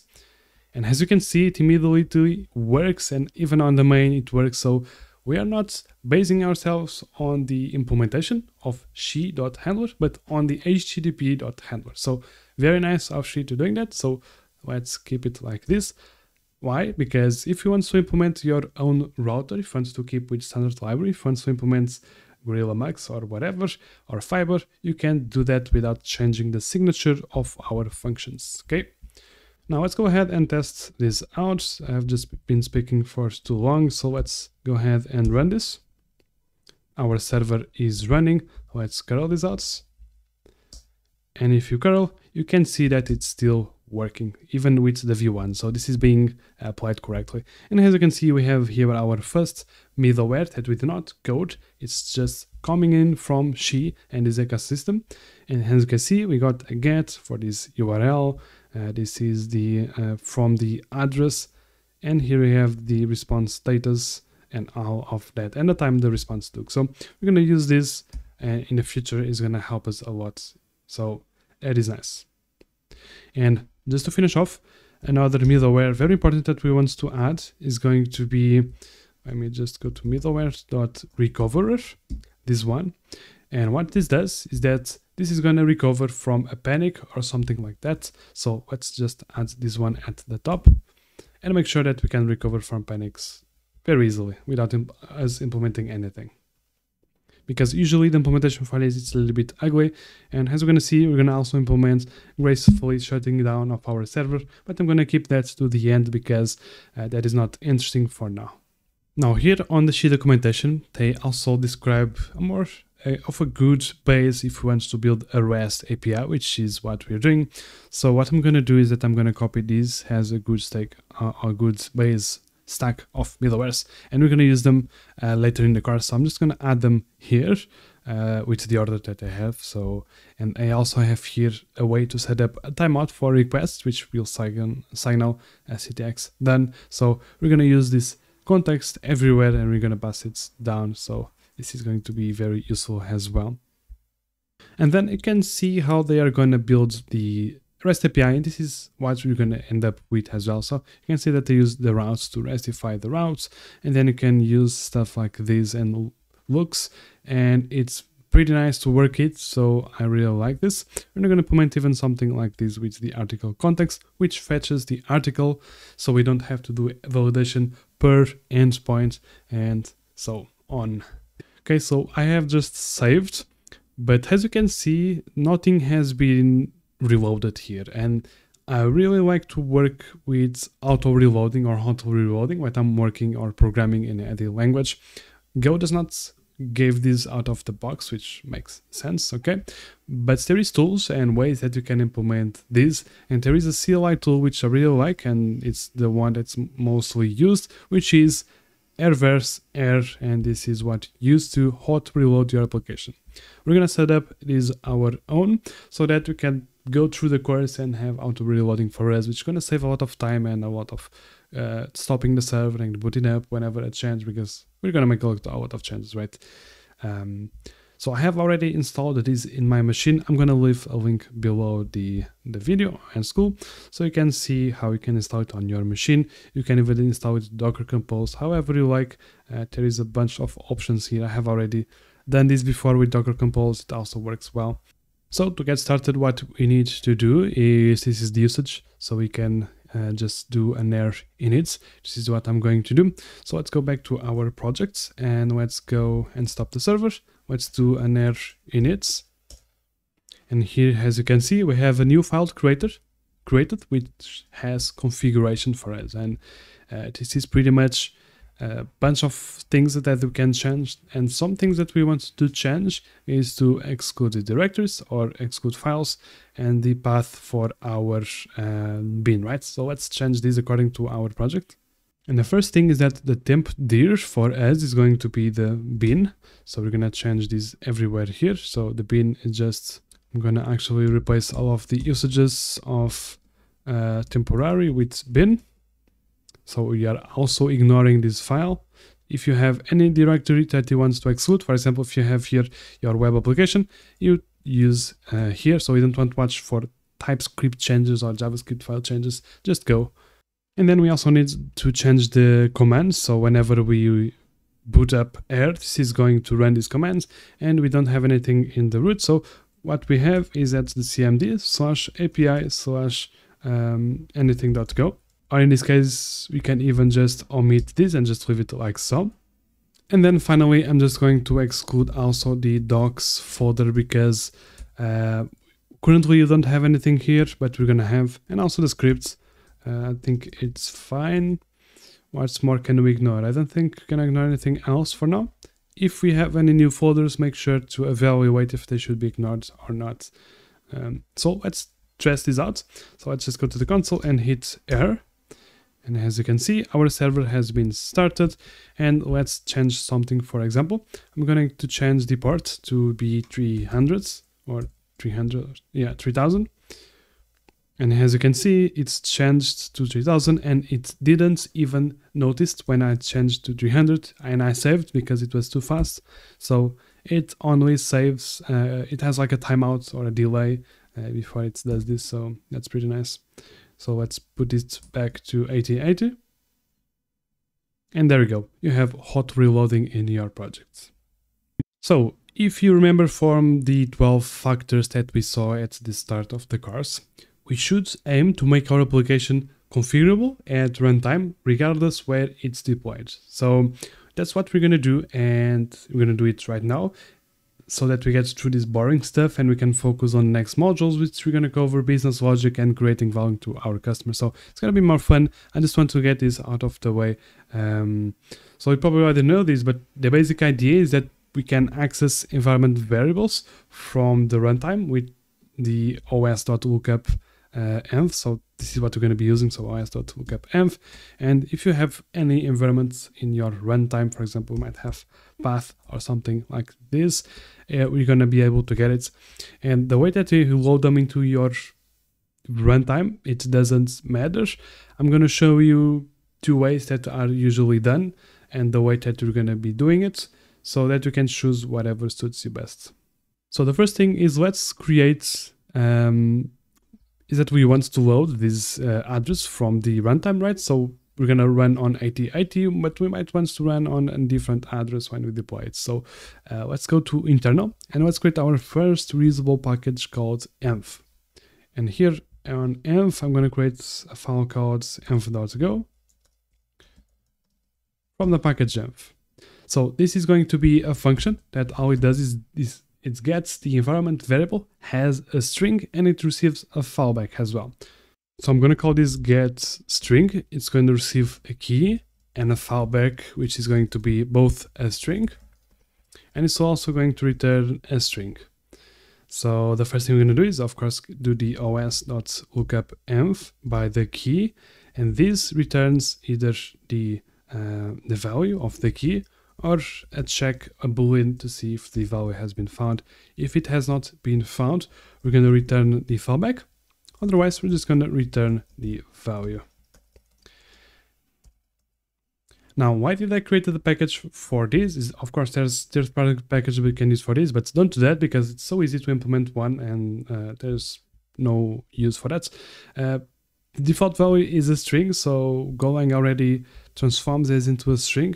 But if you want, and we're going to use functions to get environment variables as an integer, a float, a boolean, we need to convert this value into that type. So for example, let's do a get int. So here the key is going to be an integer, for example, and the fallback is also going to be an integer. So fallback int, and it's going to return an int. We can copy this part here, but then we need to transform this, and actually the key is a string. It doesn't make sense, of course, so I just keep that, then return the fallback, which is already an integer. But here what we do is that we use the string conf.atoy, which means that this is going to receive a string, the value, and it's going to create an integer or an error. So let's just have here the vol has ints and an error, which we need to check. And if there is an error, you could do whatever you want. I'm just going to return a fallback, I don't care. And then I'm gonna just return the value as integer. If you wanted to return an error and see what happened, you could either log it or return the error itself from here. I would probably return the error if you care about that. But the case I want is to get the fallback, even if this fails, okay? So this is just an example how you can do this for an integer, which we're going to use in the future. So let's go here, let's import our package, do get string, and this is going to be the key. It's going to be other or server other. This is the name you want, and the fallback is going to be 8080. So if we save, it's still going to be 8080 because it's not loading from the environment variables because I have not set it yet. So it's loading from the fallback, it's working. Now we want to load this address from the environment variable. How do we do this? There's two main ways that I know. One is that you can either create .env file here and have your environment variables here, and then you need to use a third-party package or something like that, which basically reads this file and loads them into the current runtime. There's a very popular package for that. I think it's go.env or something like that. But I like to use the CLI tool across all of my projects because I work with multiple programming languages in my day-to-day job. So this allows me to have a way that is abstracted from the language you're using, and that tool is called DRenv. And so this is the tool, it's called DRenv again, and you've probably already seen from my videos that I use this tool a lot, and as you can see, they even reference the 12 factors. Can see how you can install it.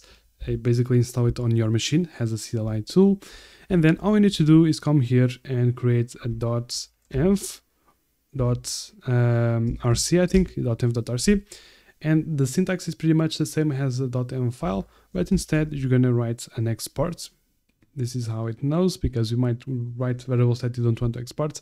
And then we have here the address. I'm gonna keep this as like 3000 just so you can see it being loaded. Now, when you go to your console and you see this error, first it means that you have it installed and it's working.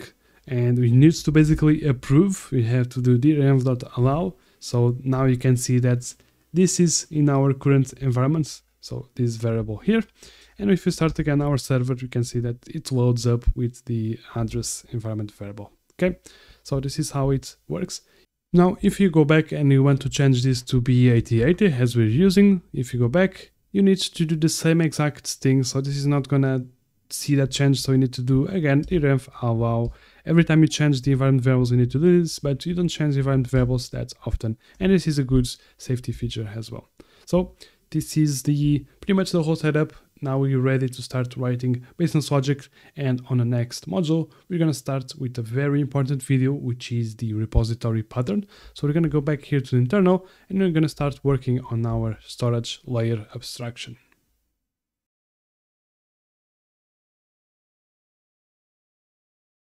So folks, this video is honestly one of the most important ones in this series.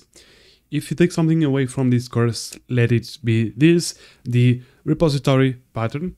So why do we want to look at this? And you see, the worst kind of software I have touched, and you probably have too, is where the data is coupled with the business logic or the application logic. So keeping the business logic of your application along with your database logic makes your application a mess and much more complex and hard to test and maintain. So don't do that. And if the phrase "I'm too afraid to make any changes to this file service because I'm afraid to break it" sounds familiar, then that's a symptom of heavy coupling. So that is what we're going to take a look and learn first before we think about persisting our data into our data storage. And by the way, look at this code snippet here, and you can see that the database implementation or the database struct here is coupled with how we get our user.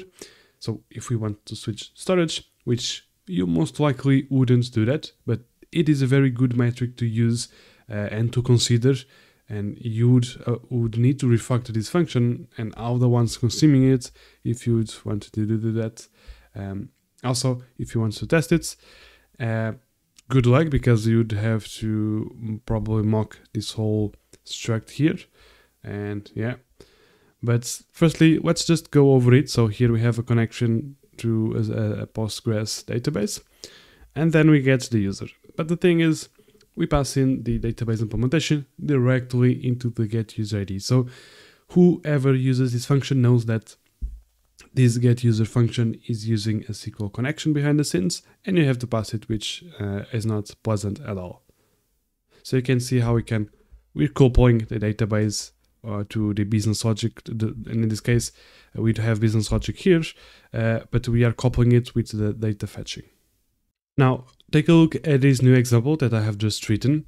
And as you can see, the get user by ID is no longer coupled with a specific storage implementation. You don't even know what storage implementation details or how the data is being stored that I have done. But if you look at the data layers, in this case, the repository, this one, so you can see that we are clearly separating the layers. Once again, if you go back to the previous modules, we are separating the layers. But if you go to the data repository, you can see that we are passing in a DB, and this DB is going to be, again, the same SQL Postgres connection. And of course, we would only do this into the main, and then along the application, we would just pass in the service. For example, here I have a service, although I have not implemented it. It's just to show you how this would be. So I create a service, which receives a repository, and then I send the service into the HTTP handlers and all of that. So they all would consume it like this. So they would consume a repository, and this repository would even to a service or a repository even, but they would just consume an implementation of an interface. So let's take a look at the repository.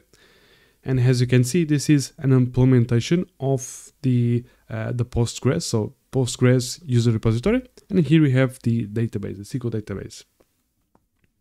And this is here just a constructor. But how would we make these reusable? And this is the power of the repository pattern. Is, for example, let's create here a type called store or storage. I like to call it store, and have this has an interface. And in this interface, we could just copy this method. Okay. And paste it here. Now that we have our store, let's create, for example, our API that we have, just like we have on the application we're building, right? So this is going to be the application, and this is going to be a struct, and here we're going to receive the store. So the store is going to be an interface, not an implementation. Now let's implement our application.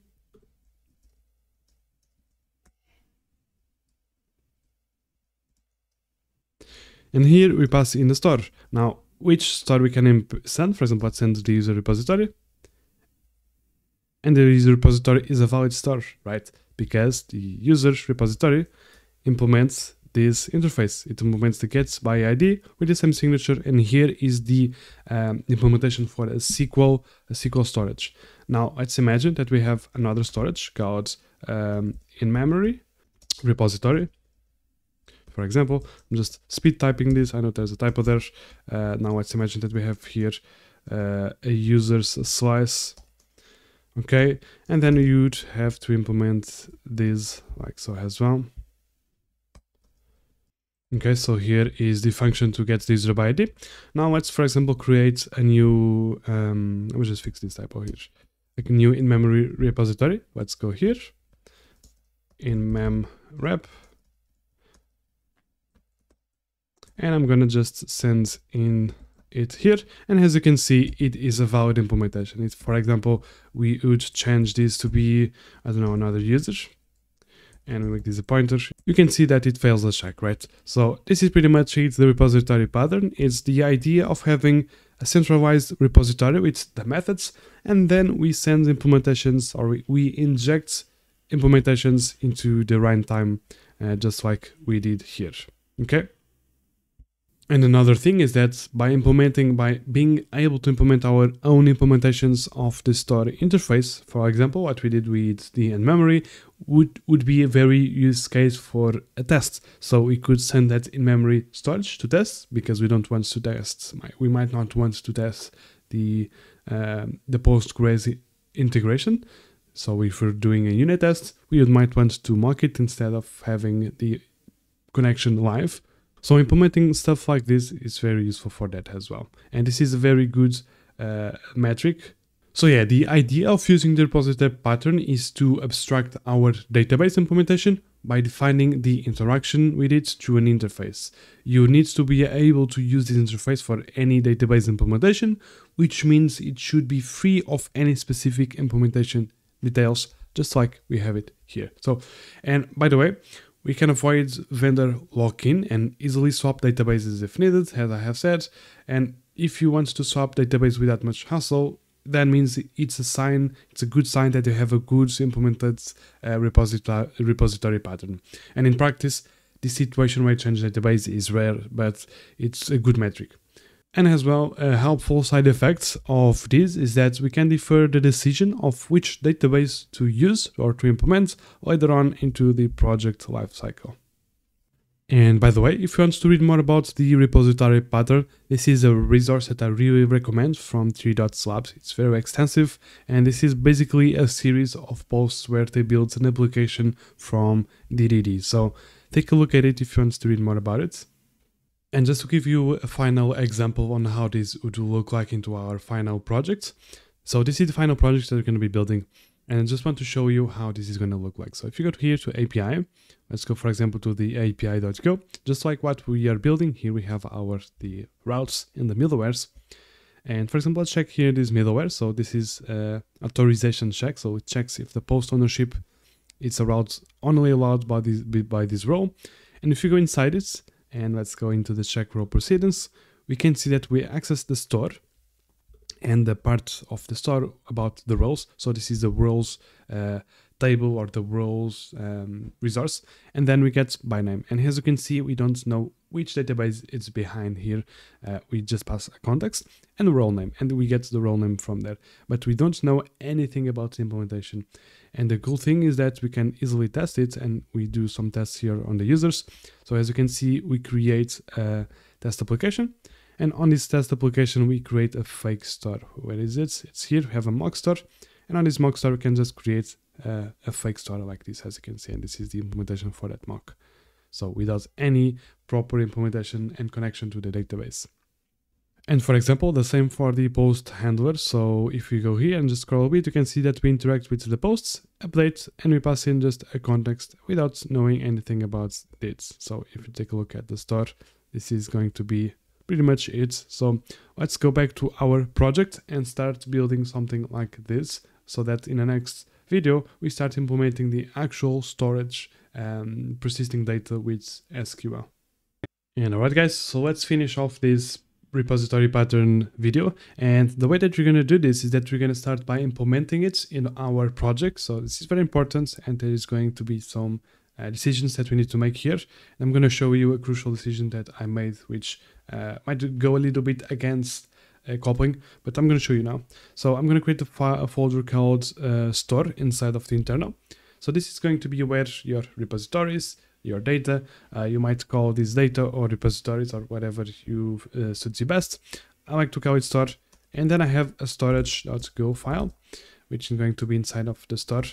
Now, there is two decisions that we need to make here. And as you saw, we're going to make something like, we're going to consume these methods just like app.store.posts, and then we access the method inside of the post, for example, to create an update or something like this. Now, the way that you can achieve this, and the only way that I know, is that there's going to be a global store interface, but then there needs to be different separate implementations of the posts, meaning that these are not going to be just a Postgres implementation. There needs to be a Postgres implementation for posts, or a Postgres implementation for as well the users, for example. Now, this is in the global scene of seeing things from your code. It's going to be cleaner, but if you go back to the theory, it's not that good, because you're coupling it to doing a little bit more coupling. Now, this is a refactored version of what the finished product is going to look like. So this is going to be a global storage interface. You could even make a struct in here and then have interfaces inside it. And this is what I'm going to do. And then here I have just created a Postgres storage. I did not have this because I just had one storage, and that storage was going to be so that we need to create different little storage for these ones. And that is the catch. If you want to have this without those storage, you need to implement all of these interfaces inside of this file, because this is where the Postgres storage lives. And then you need not have this clean separation, just like so. So you can choose whatever you prefer, but as long as you have a way of, if it's easy to test, I think it's a good metric as well. Okay, so let's go back to our project, and let's start by creating that storage struct that you saw. So in this case, again, it's not an interface. I'm going to make a struct, but inside of this struct is going to be multiple interfaces. So you could either do this, what you saw, which is an interface, and then here we have, for example, the post interface, and then it's going to be the posts repository. But what I'm going to do is a little bit different, and in the future we can go back if we regret this decision, but I don't think so. So let's, like, for example, make the posts interface. And then here we just have the signature for those methods. For example, we can have a create, which could receive contexts, and then it's going to receive return an error, for example. And then we're going to have, for example, the users interface, which is going to, for example, have a create as well. So let's just do this here. This is just to show you, because we're going to go back to this, they actually implement a bit more concrete storage methods there. And let's then create a new constructor called new storage, which is going to return a storage, and it's going to receive here what I'm going to call this. And the problem with this is that you could even call this Postgres storage, which you pass in the SQL.db connection, and then just return a storage. And as you can see, I don't have a storage SQL implementation. This is going to be the same for everything. And odds are that you're not going to have multiple storage implementations. So if you do have, create, for example, a Postgres, and then implement all of this in there, or create a new folder called, I don't know, MongoDB, and create your storage implementation there. But I know for a fact that I'm just going to be around the SQL world, so I'm going to have a Postgres database, so I'm not going to create that. So here in storage, what you do now is that you have to implement a post, and for that, let's create a file called posts.go, called stores, and then here we're going to have a posts store post storage or store. Okay, I think I'm going to keep with store, and this is going to be a struct, so this is going to be concrete implementation. Now, I'm omitting here Postgres post storage just for brevity. As I said, I know I'm going to stay with the Postgres, but this doesn't mean that this is coupled. It just means that I'm omitting the implementation. Okay, so this of course is going to receive the SQL.db.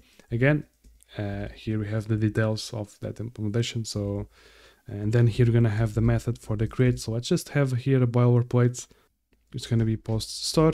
It's going to be create. It receives a contexts. ctx context.context returns an error, and for now I'm just going to keep nil, and then on the next lesson we're going to actually implement this for effect. And then we have users.go as well. I'm just going to do pretty much the same thing, so it's going to be users store struct, and it's going to receive this. I'm going to actually just copy everything here, just like so, save, and here's going to be user store instead. Let's go back to the storage. And here we can just do posts store, pass in our DB, and do the same for users and pass in our DB. Now, a weird thought that might be to your mind is that, hey, I could actually pass here, for example, I don't know, my SQL post store. Yes, you can. MongoDB post store, you can. But this wouldn't make sense. Or actually, it might do. I don't know. If you might have a repository that might be, I don't know, for authentication with tokens. Tokens actually might be a good case to have in a fast access database. I don't know. You might put it into a Redis, and you can actually do this. So there is actually some flexibility to this by dividing it like this. So I like this pattern, and I use it a lot as well. So here we have the users and the posts. And here we have the storage. So this is the answers. Now, how do we actually start by consuming this? Let's copy this constructor. Let's go back to our main.go. And in here, I'm going to create our store. So it's going to be a store, new store, and we actually need to implement it, import it from our internal package. And then a new Postgres storage. And I'm going to remove the Postgres just to be consistent with the other stores. And here we need to pass in a DB connection, which you don't have yet. So I'm going to keep this as nil. On the next video, we're going to fix this. And the last thing we need to do is, of course, move this up and pass in this into the application, which we need to specify as well. So this is going to receive a store.storage. And then let's go back. And now we need to pass in our store here.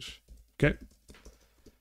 And now what we can do is, if we go back to a handler, for example, which we currently just have the health, we can do stuff just like so, app.store.posts.create. And you pass in just a ctx here. So you can see that the power of the repository pattern, and I don't have any clue what storage is in here. Okay, so with our storage interface created and all of that, let's take this opportunity to actually write the SQL code and persist our data, because in the next video we are actually coming back to this main file and creating the connection pool. So we're gonna connect our loose ends, and I'll teach you how to spin up a Docker container locally so that you can have your Postgres instance running without any hassle. So let's go back to our store and let's go, for example, to the posts. Now here we already have the SQL.db, and we want to create a post in our database. Now, first, we don't have a database, nor we have a schema to work with. So what I mean by this is that we don't have a signature of what a post might look like. And let's start by thinking about it here on code. I like to start on code and then move into the database and start creating the tables, as I'm going to show you with migrations. So first, let's create a post struct. Now, here, what you could do is even move this post struct to a new folder called data models or models. This is the actual model. So if you're actually familiar with MVC, this is the model. I like to keep the model tight with the storage fetching, but if you want to move, it's fine, you can move it, and all we need to do is then import it. And that's why I don't like it. It's because I have to do a lot of importing and it's going to look bad and verbose. So first, a post has an ID, and this ID is going to be an int64. And then we're going to have, for example, content. So this is going to be the post's content, and this is going to be a string, a long string text, because the content could be HTML, it could be rich text, could be a lot of that. So there's going to be just text in there. Then there's going to be a title. So a post is going to have a title, and a post is going to be linked to a user. So we're going to have a user ID linked to this. So this is going to be a relationship. It's going to be a user ID to post relationship. So we're going to keep it inside of the post. So a post can only be owned by one user. Then we're going to have stuff like timestamps, for example, created at, which is going to be a string, or in this case, a time.date or time.time. But we want to have it as a string. I think it's fine if you keep it as a time dot date, I think it is. I think you can do that. I just usually keep them as strings. And then I have an updated at, just so that you can record the time that the post was updated. And for now, there is going to be as well, I think I'm going to add it now. We want to have tags into our posts. So I'm going to add them right now. Yeah, I think I'm going to do that. So this is our post, and I just want to add one last thing, which is going to be that JSON and marshalling. So it's going to be the ID, and I'm going to do the same for all of these fields, which is going to be contents. And this is how the data is going to be look like into the database as well. It's going to be like this without the uppercase.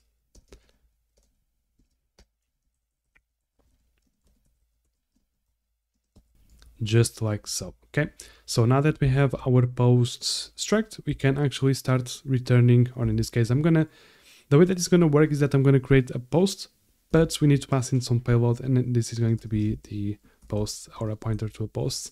This is what we're gonna do. And I also need to change the interface, of course. So here, let's just add in this one here, posts, pointer to posts. Actually, I just saw that this is wrong. It's user store, not post store. Now, what we're going to do is that we're going to write an insert query to this table. And if you're not familiar with SQL syntax, I'm not going to cover it here. So you should already be familiar with basic syntax. There's not much advanced syntax that we're going to do. If you see anything that you don't know or you're not familiar with, you can just look it up on Google or any tool that you want. And then on the next module, we're going to take a look at some more complex ideas like transactions. We're going to seeds, we're going to have migrations, database relationships, joins, indexes, and we're going to look at optimistic concurrency control as well.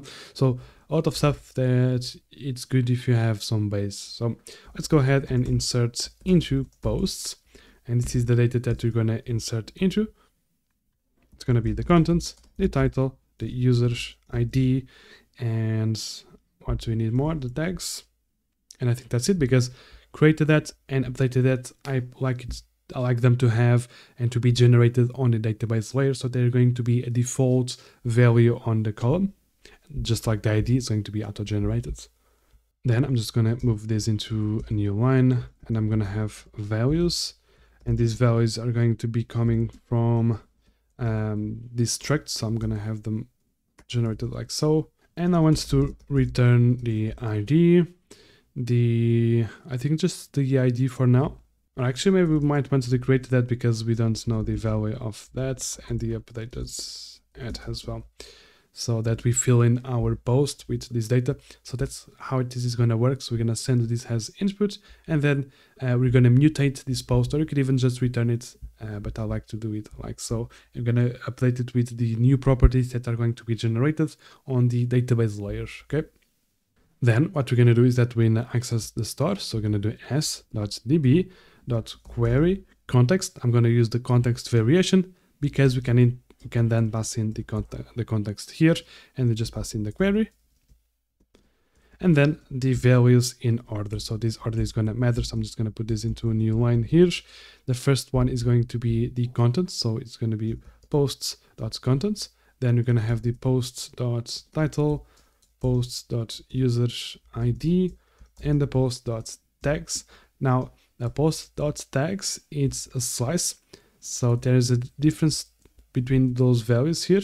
So if you don't know this, you're going to have an error when you run your code, and you're most likely not going to know why. So I'm going to save you that. So you're going to use the pg or postgres.library, which is the driver. So I forgot to say this, but you need to install the driver for Postgres. If you're using Postgres, if you're using MySQL, you need to install that driver. I have already installed it here on my Go mod because of those examples that I was showing you. I have installed it because of that.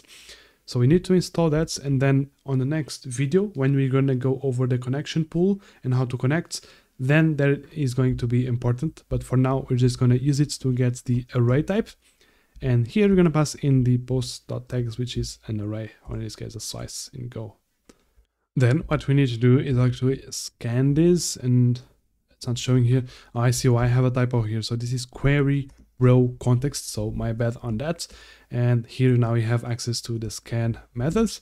And if you use the scan method, this is going to basically get the returning values from here, and then it's going to apply them to the struct. So what I'm going to do is that the first value I want to scan into is the ID, and then it's going to be the in order, so the created ads, and then you also need the updated ads. Okay. Now this returns an error, so you should handle that as well. So let me just do this. You could even do this inline as well. So if there's an error, I'm going to return an error. Else, I'm just going to return nil at the end. And so this is the whole code for inserting a new row into the post. So basically we are creating a row and a post and persisting it into our database. And then at the end, we receive the post created with the ID created at and updated at. So the consumer post is going to be updated. That's why this is a pointer as well. And just one thing, I'm going to change the name of this to post star because I don't like to have two S's like that. It was just a minutiae thing. So that is it. And another thing that I want to say here is, I'm currently not using any package to handle the database. So what I mean by this is that there is a couple of packages that you can use to write your repository. So you could even use an ORM, and a popular ORM used in Go is GORM. So this basically makes it so it's a bit user friendly and you don't need to know SQL and all of that. You have a bunch of methods, a lot of abstraction. I prefer to not use an ORM and implement my own SQL methods and all of that and handle that myself. And in the Go community, there is a lot of more people that think the same way. But if you don't want to use the standard Go library for this, so here I'm handling, and as you can see, this is a bit cumbersome. There are packages that make this easier for you and do this auto marshalling and unmarshalling for you, which is actually interesting and actually have some more goodies, but they still allow you to write your own queries like this and have full control. And some of the popular packages that do that is SQLX. This is the most common one, and this is the only one that I have tried that does that. So here, this still provides the basic standard database SQL, but it just does an extension methods that are easier to work with. So this is pretty interesting library, and I would recommend you using it if you want to have some more safety methods and all of that. So having a package that is lightweight and handles that for us is pretty interesting. And another one that I have not used, but I have heard good things and has a good amount of stars, which is the SQL boiler. And I think it does pretty much the same thing. And they even have here, why not use another ORM and all of that. So take a look at it if you are in the market for that. Now here I have just added to finish off this video, I have just added the user model to our repository so that we know about what the user is going to look like so that we can start working with it when we go back to creating the migrations. So it's going to have an ID, a username, an email, and a password. And one thing to note here is that we are not going to return the passwords whenever we marshal or unmarshal this to the user. So, or even into the database, we're going to do it a little bit differently. So don't forget to add this because it's important, and please don't return the password in your JSON responses. Okay. Now let's go ahead and create these methods really quick.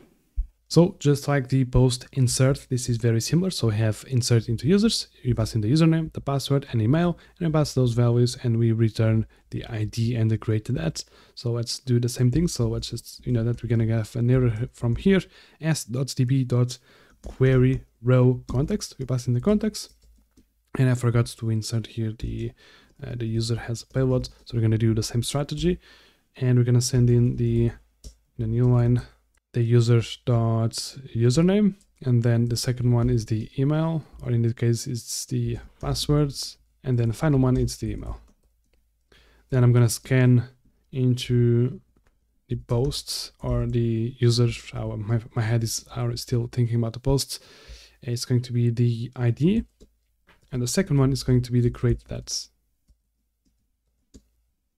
And after that, just handle the error. So if error is different than nil, we're going to return the error. Else we're just going to return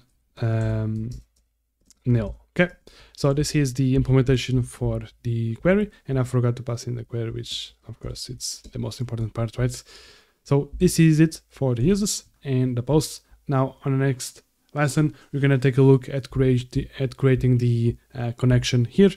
But first we have here an error, so let me see what's going on here. Oh yeah, and rename this to user store, and still we have an error. What is it? Oh yeah, I forgot to change the signature here, so don't forget that as well. Okay, so as I was saying, on the next lesson we're going to take a look at this file and create the connection pool. So here on the main file, let's go inside the application configuration strict. And let's add a DB with a DB config.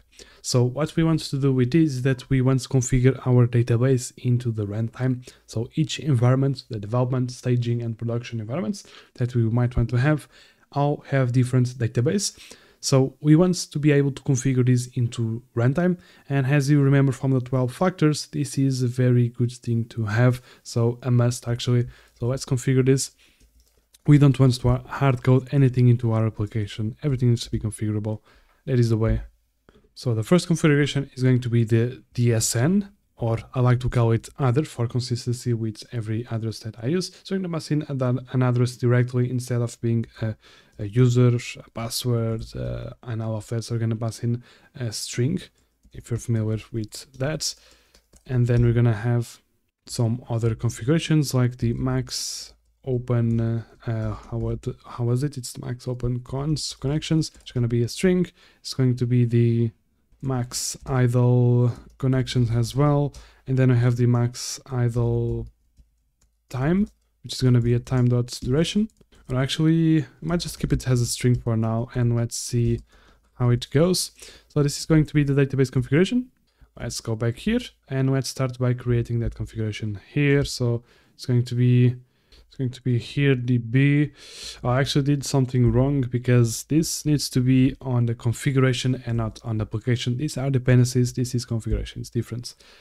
My bad on that. So here we have the db, and for that we pass in the db config. The first thing is going to be the address, so this is going to be a string, which is going to be db.address, and then the default value is going to be your driver, and for me it's going to be Postgres. If you have MySQL, it's going to be MySQL, and then this is just the DSN signature, so it's going to be the user and password. So for example, user, and then it's going to be the password, which I'm going to use, for example, admin passwords, and then it's going to be the local host. This is going to be running on local hosts. And I don't think we need the port, so this is going to be now the database name. And then I'm going to pass in some optional parameters here, or configuration into this string. And the first one is going to be this SSL mode equals disabled, because I think it's disabled or disabled. It's disabled, I think. And the reason we're passing SSL mode is because this is going to be locally. We don't want to handle with any of that. So I'm just going to keep with the SSL disabled for now. And why are we having a hard-coded string here? Of course, this is the default or the fallback. And if you're running this locally, I like to have my applications with good defaults. So we're going to create Docker Compose in a bit, which is going to boot up a Postgres instance with this user and password. And this is going to be our database name. So whomever is going to pick up this locally, he doesn't need to set up the database address. All they need to do is just run their application and we're going to have good defaults. But in production, we're going to send this into the environment variables, which is going to overwrite this value here, of course, right? Then we have the max open connections, which is going to be an integer, and we have already implemented this beautifully before. So it's going to be the db.max open cons. And the default value could be, for example, 30, and then let's have the same for the max idle cons, which is going to be max idle connections, and then the max idle time. Let's have it the same, but this is going to be a string. And the value is going to be, for example, 50 minutes. So, and if you're wondering what are these values and what this does, so the max idle connections, it basically sets an upper limit on the number of open connections that you have in your connection pool. I think the default is actually 2. I mean, for the idle connections, I think the default value is actually 2. So allowing a higher number will improve the performance in theory. But yeah, I just like to keep a higher value for this. And it's important to realize, of course, that if you have more idle connections, it's going to take more resources. So it's going to come up with a cost, but in theory, it's going to come up with more performance, right?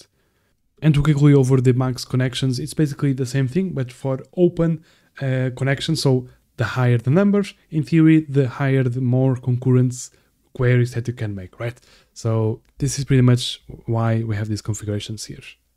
Now let's create our database connection pool finally. So let's go into the internal and let's create a DB folder.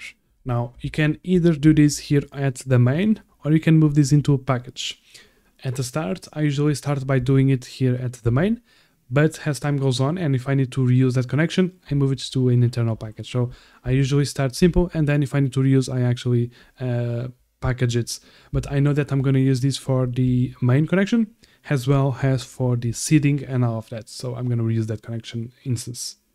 So here I have just created a db.go file and I'm importing databases.sql, and I have here a constructor which receives those configurations that we have.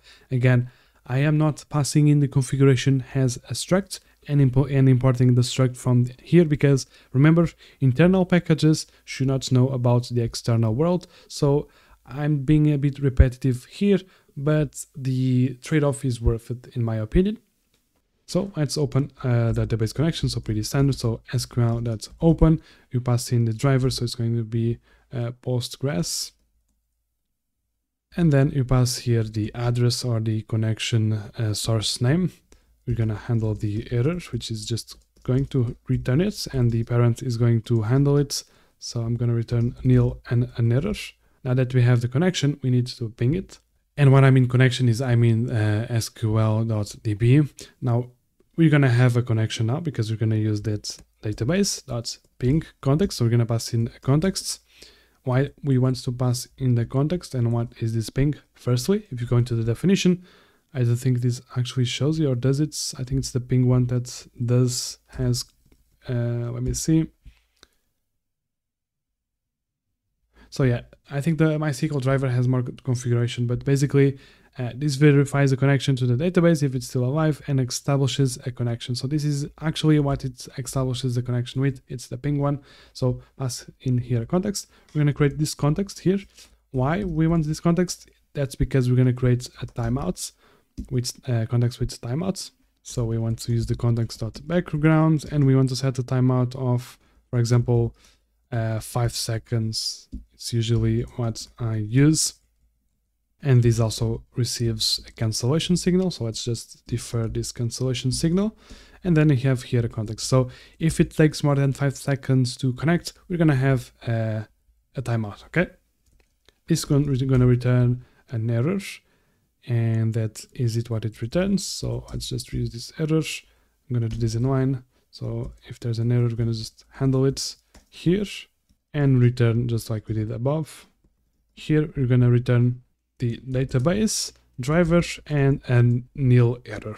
Now there's these connections missing, so let's go back here just before the pinging and let's do the sets max connections, max open connections, which is going to be the max open cons.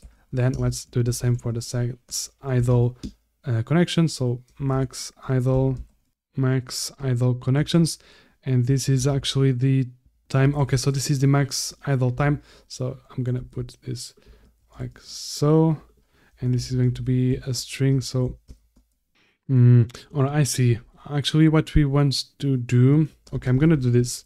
We could do this into two ways. I'm gonna have to parse this string into a duration, so it's gonna be time, and I think we can do parse duration, yeah, and then we pass in our duration.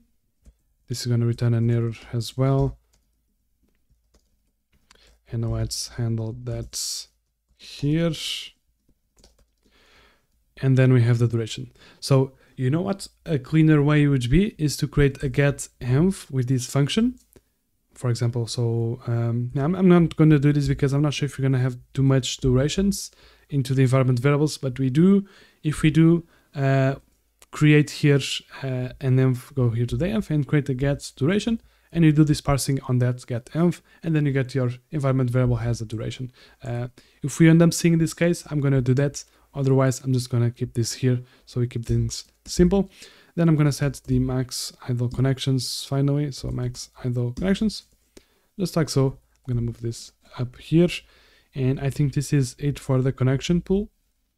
So let's go ahead and go to the main, and I'm gonna have here database and error. So db.new, let's create a new database connection. I'm gonna import this package and see that we need to pass in the CFG, the config.db.other, need to pass in, I'm gonna put this into new lines.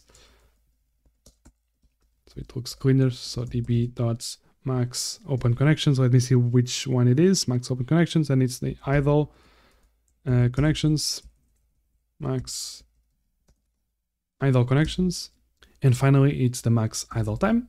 Okay, let's handle this error. So if there is an error, wants to log.panic. So if the database connection fails, we don't want to start our application, right? Makes sense. So now we have our database instance pass into the storage, and it beautifully fits in. So I think we basically have our storage layer created. We get database connection, we pass it into the storage implements all those details, and then our handlers are going to receive the storage here, right? So finally, the missing part is to actually boot up our database. So go to your directory and create docker compose.yaml, or actually YAML correctly typed, okay, and boom. So I had just copy pasted it from a project. So you can, this is those things that just copy paste and put it in and just configure it yourself. So I'm using Postgres 16.3. This is going to be the database name. This is going to be the user. So make sure that it's going to be the same user as you have on your main, which I don't think it is, default value. since we're going to use default values. So this is going to be user, so I'm going to call this admin as well. And then here it's the admin's password, which I think it is. Yes, admin passwords. And the database is also social. So then here is going to be our volume. So I have volume stored here. And I have here on the scripts an entry point, which I don't think we need this. So I'm going to remove it. We're going to use the scripts. I think I'm going to show you that you could pretty much come here and create like a db init.sql, and here you could pretty much just create database, social, and create all of that, those things that you need to set up the database, plugins, extensions, all of that. What I'm going to do is that I'm just going to copy this here, and I'm going to actually go to my terminal or to my Postgres table editor or something like that, and I'm going to paste that in. But you can use scripts for this. I'm going to keep this file here if you want to do it on a cloud like this programmatically. And then I just have here that volume here, okay? Now let's run the Docker container and see if everything is working. So here I have Docker for desktop installed on my machine. So it's running, the engine is running. And if you don't have it on your machine, go ahead and install it for Windows or Mac or Linux. I'm currently running it on Mac, so install for your operating system. And then go back to the console and let's run Docker compose up -- builds. And we have conflict because I have an instance running, so let me just stop that.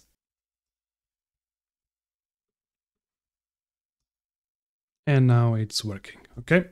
So I have just the image installed, so it was very fast, but if you don't have Postgres image installed, it's gonna take you a little bit longer. Now, what we can do is go back here to the terminal and actually start our application to see if everything is working. So it's not working, it's not connecting. So what's happening here? So time unknown unit min. So I think that's because it's not parsing it correctly. So let me see what's wrong. I think this needs to be in the plural, so minutes. Let's save. It was not that. Oh, I see. It's just M for minutes. Okay, let me just save. And now we have our server started. We don't have logs for our connection database, so let's actually fix that as well. I like to have those.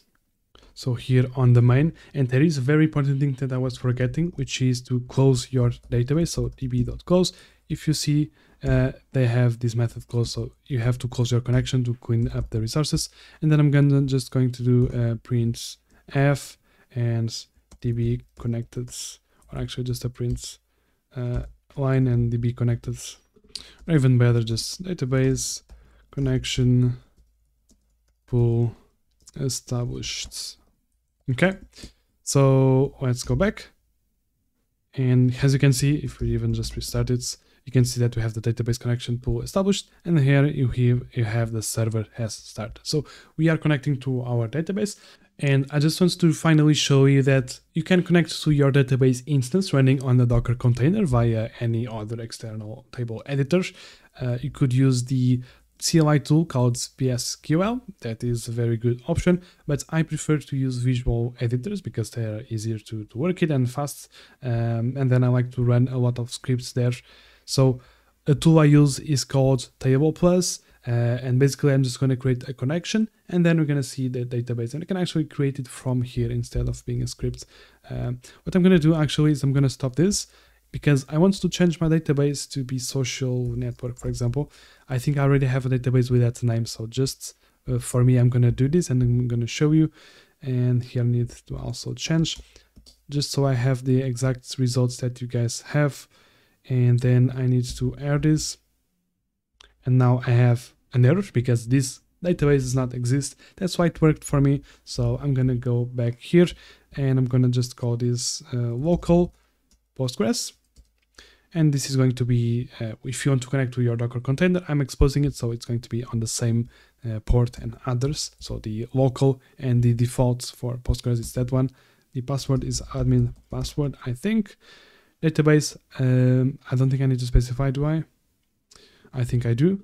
And the default one is Postgres. So let's just connect and add it here. Save. I'm going to connect it through here.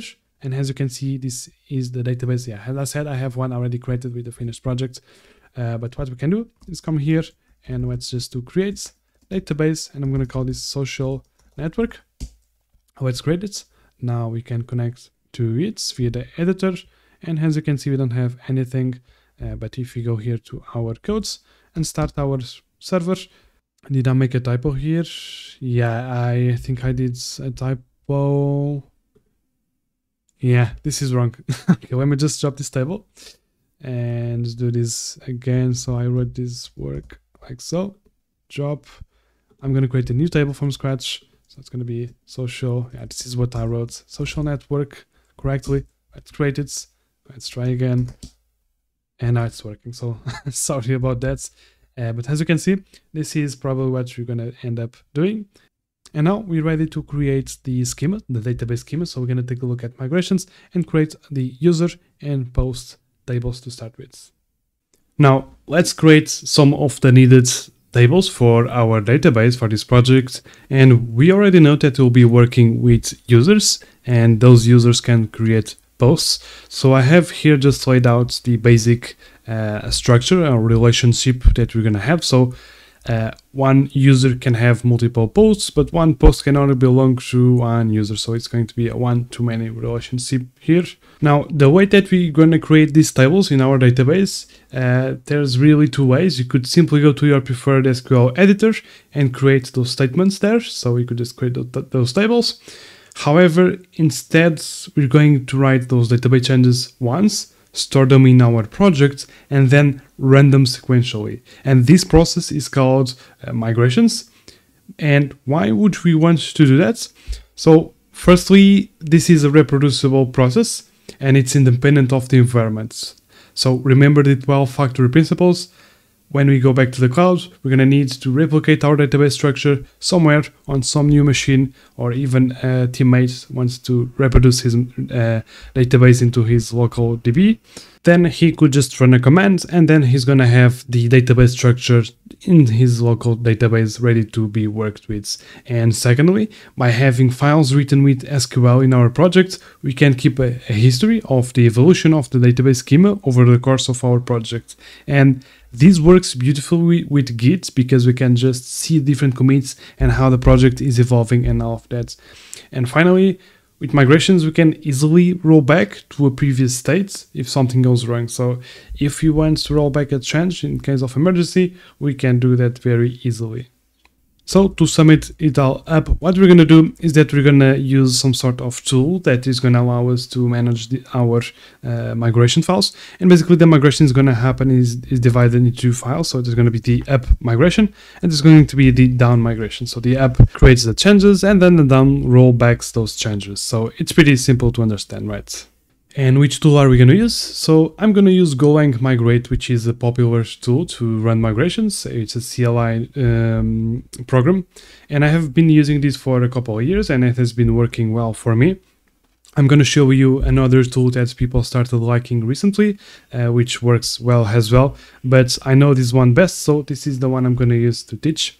And by the way, this is what we use in the full microservices course here at the school community. We're going to get this and we're going to install this as a CLI tool or as a library. I have already installed this in my machine, so I'm going to leave the link below the lesson and you can see how to install it on your machine. It's pretty easy though. And here is the other migration tool I was talking about. It's called Goose. So check both out, see what fits you best, what you like more. And if you know any other tool, let me know because I'm curious about that as well. Now here at the editor, I have already installed the migrate tool. So I'm going to use migrate, create, and then here I'm just going to specify some parameters. So the first is the sequential, and then here is the extension of those files. And this is the directory that I have my migrations folder. So if you're following along, it should be the same. So it's the CMD, migrate, and the migrations folder. So this is where the migrations are going to live. And then this is the name of the migration. So it just creates users. And as you can see, we have two files here. One is the up and then we have the down. So I'm just gonna also create as well the create. Actually, let's just fill this here and then we're gonna go back to create the post. So let's come to the up first and let's start writing the create table if not exists. And it's going to be the users. And now we just need to go here, for example, to our internal. Let's go to the store and let's see what we already have. And this is basically the structure that we need to reproduce into SQL. So let's just do that. So it's going to be the ID, which is going to be a big serial. It's going to be the primary key. Then let's go to the first name, which is going to be a varchar of 255. It's going to be optional, I think, or let's make it not nullable. And then we have the last name as well, so it's going to be the same thing. And then the email. Now for the email, what you could do is that this could be a varchar or just a text, but we're gonna add a special value from a module which is called CI text. And the reason for this is that the rationale behind why I want to use this is that emails are case insensitive. So this email is just the same as this email here. Just like so, for example, in this one, and even this one. So emails are case insensitive, and we want to store those things in a database correctly. We could do it on the business logic, but we don't know how many functions are going to insert an email, and we want to make sure this is correct. So I'm going to apply this rule into the data layer, into the storage layer itself. And we can do this with Postgres by installing this extension. So we can just run these commands. And what I'm going to do is that we could either create a migration and running that. So we could do this here. But what I'm going to do as well, which I like to do, because if you want to do this in a new table, you could do this into a new database, is adding to the script. So I'm just adding here the commands that we might need into the future, so that we know. But I think this is going to work. We can always test it and roll back if it doesn't. So let's see. Now this is going to be also unique and not null, and just the same as the username. Now the username is case sensitive, and it's going to be a varchar 255. But it's unique and not null as well. And by the way, here is the documentation for that extension. If you want to read more about it, I'm going to leave this link below so you can read more about it and what's the kind of operations you can do with it. And I just realized that we actually don't have the first name and user and last name on the user. Honestly, I'm fine without it. If you want, you can go ahead and keep it and update here on the users. But I'm going to delete the first name and last name. If we need, I'm going to create a migration for that. That's how I like to roll. But yeah, I forgot that we didn't have one. Maybe we should have this terminal open here so that we can see what we are doing. Then we have the email, username, the email. Now for the password, this is going to be a byte string. And the reason for this is that we're going to have a hash of the user password generated using a tool like bcrypt. So it's not going to be in plain text, it's going to be hashed, and hashing is a one-way operation, so we're not going to be able to unhash it. And we're going to see how we can compare passwords. Basically, we're going to compare the field password against the hashed password to see if it's true or not. So it's going to be not null, of course. And finally, we have the created at, which is a timestamp with time zone not null. So I just copied this over because I don't recall this whole command by heart. And I think this is it for the users. We're going to have more columns as time goes, but we're going to add migrations for those as we need. So let's do the inverse, which is going to be the down. So it's going to be drop table users if exists, or actually it's drop table if exists, I think, users. Now what we need to do is run again the tool, so migrate, and here I have the path to the migrations, and then I'm specifying the database connection string, so the DSN, and I just got this from our main. So if you didn't move this to your .env, you can just copy the default value, or you can just copy this value and put in your env as well, which I think it's valuable, so I'm just going to put it here as well. But yeah, just put that string here and then you run the up or either the down. So start with the up. And by the way, make sure that you have your Docker compose running with the Postgres instance. So I just hit enter. And now we have the users created, and I just got this warning because I just changed the .env.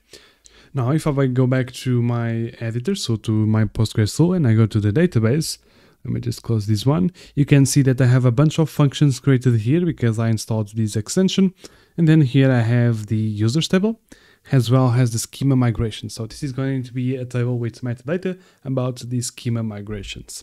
So don't touch that table unless you want to do something there, which we shouldn't be changing that manually anyways. But I'm going to show you a use case that we might or might not need to change that manually if we have a dirty version. But so what we can do as well, let me just show you, is that you can just run down. And are you sure you want to run all migrations down? Yes, let's run everything. And if we go back and refresh, you see that the users table is gone. So let's just edit it again. And if you refresh, here are the users table again. So this is pretty much how migrations work, but I just want to show you one last thing that we can make to make our lives easier, which is we have been running all of these commands by hand and you're probably not going to remember them. I don't.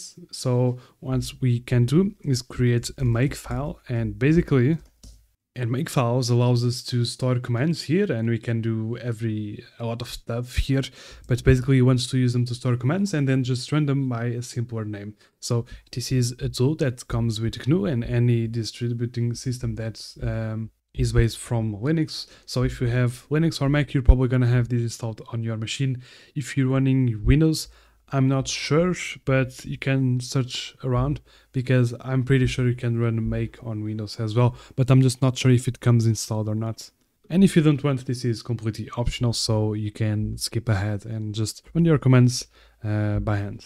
So here I have just written a simple make file for us to work with the commands that we have already written. So the first thing is that I'm including the .envrc file. If you have a .env, you can do this. So this is going to load up the environment variables into the runtime.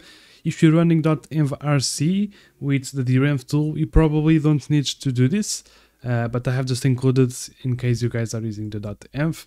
And then here is the migrations path. So here I have just made a variable that we can reuse.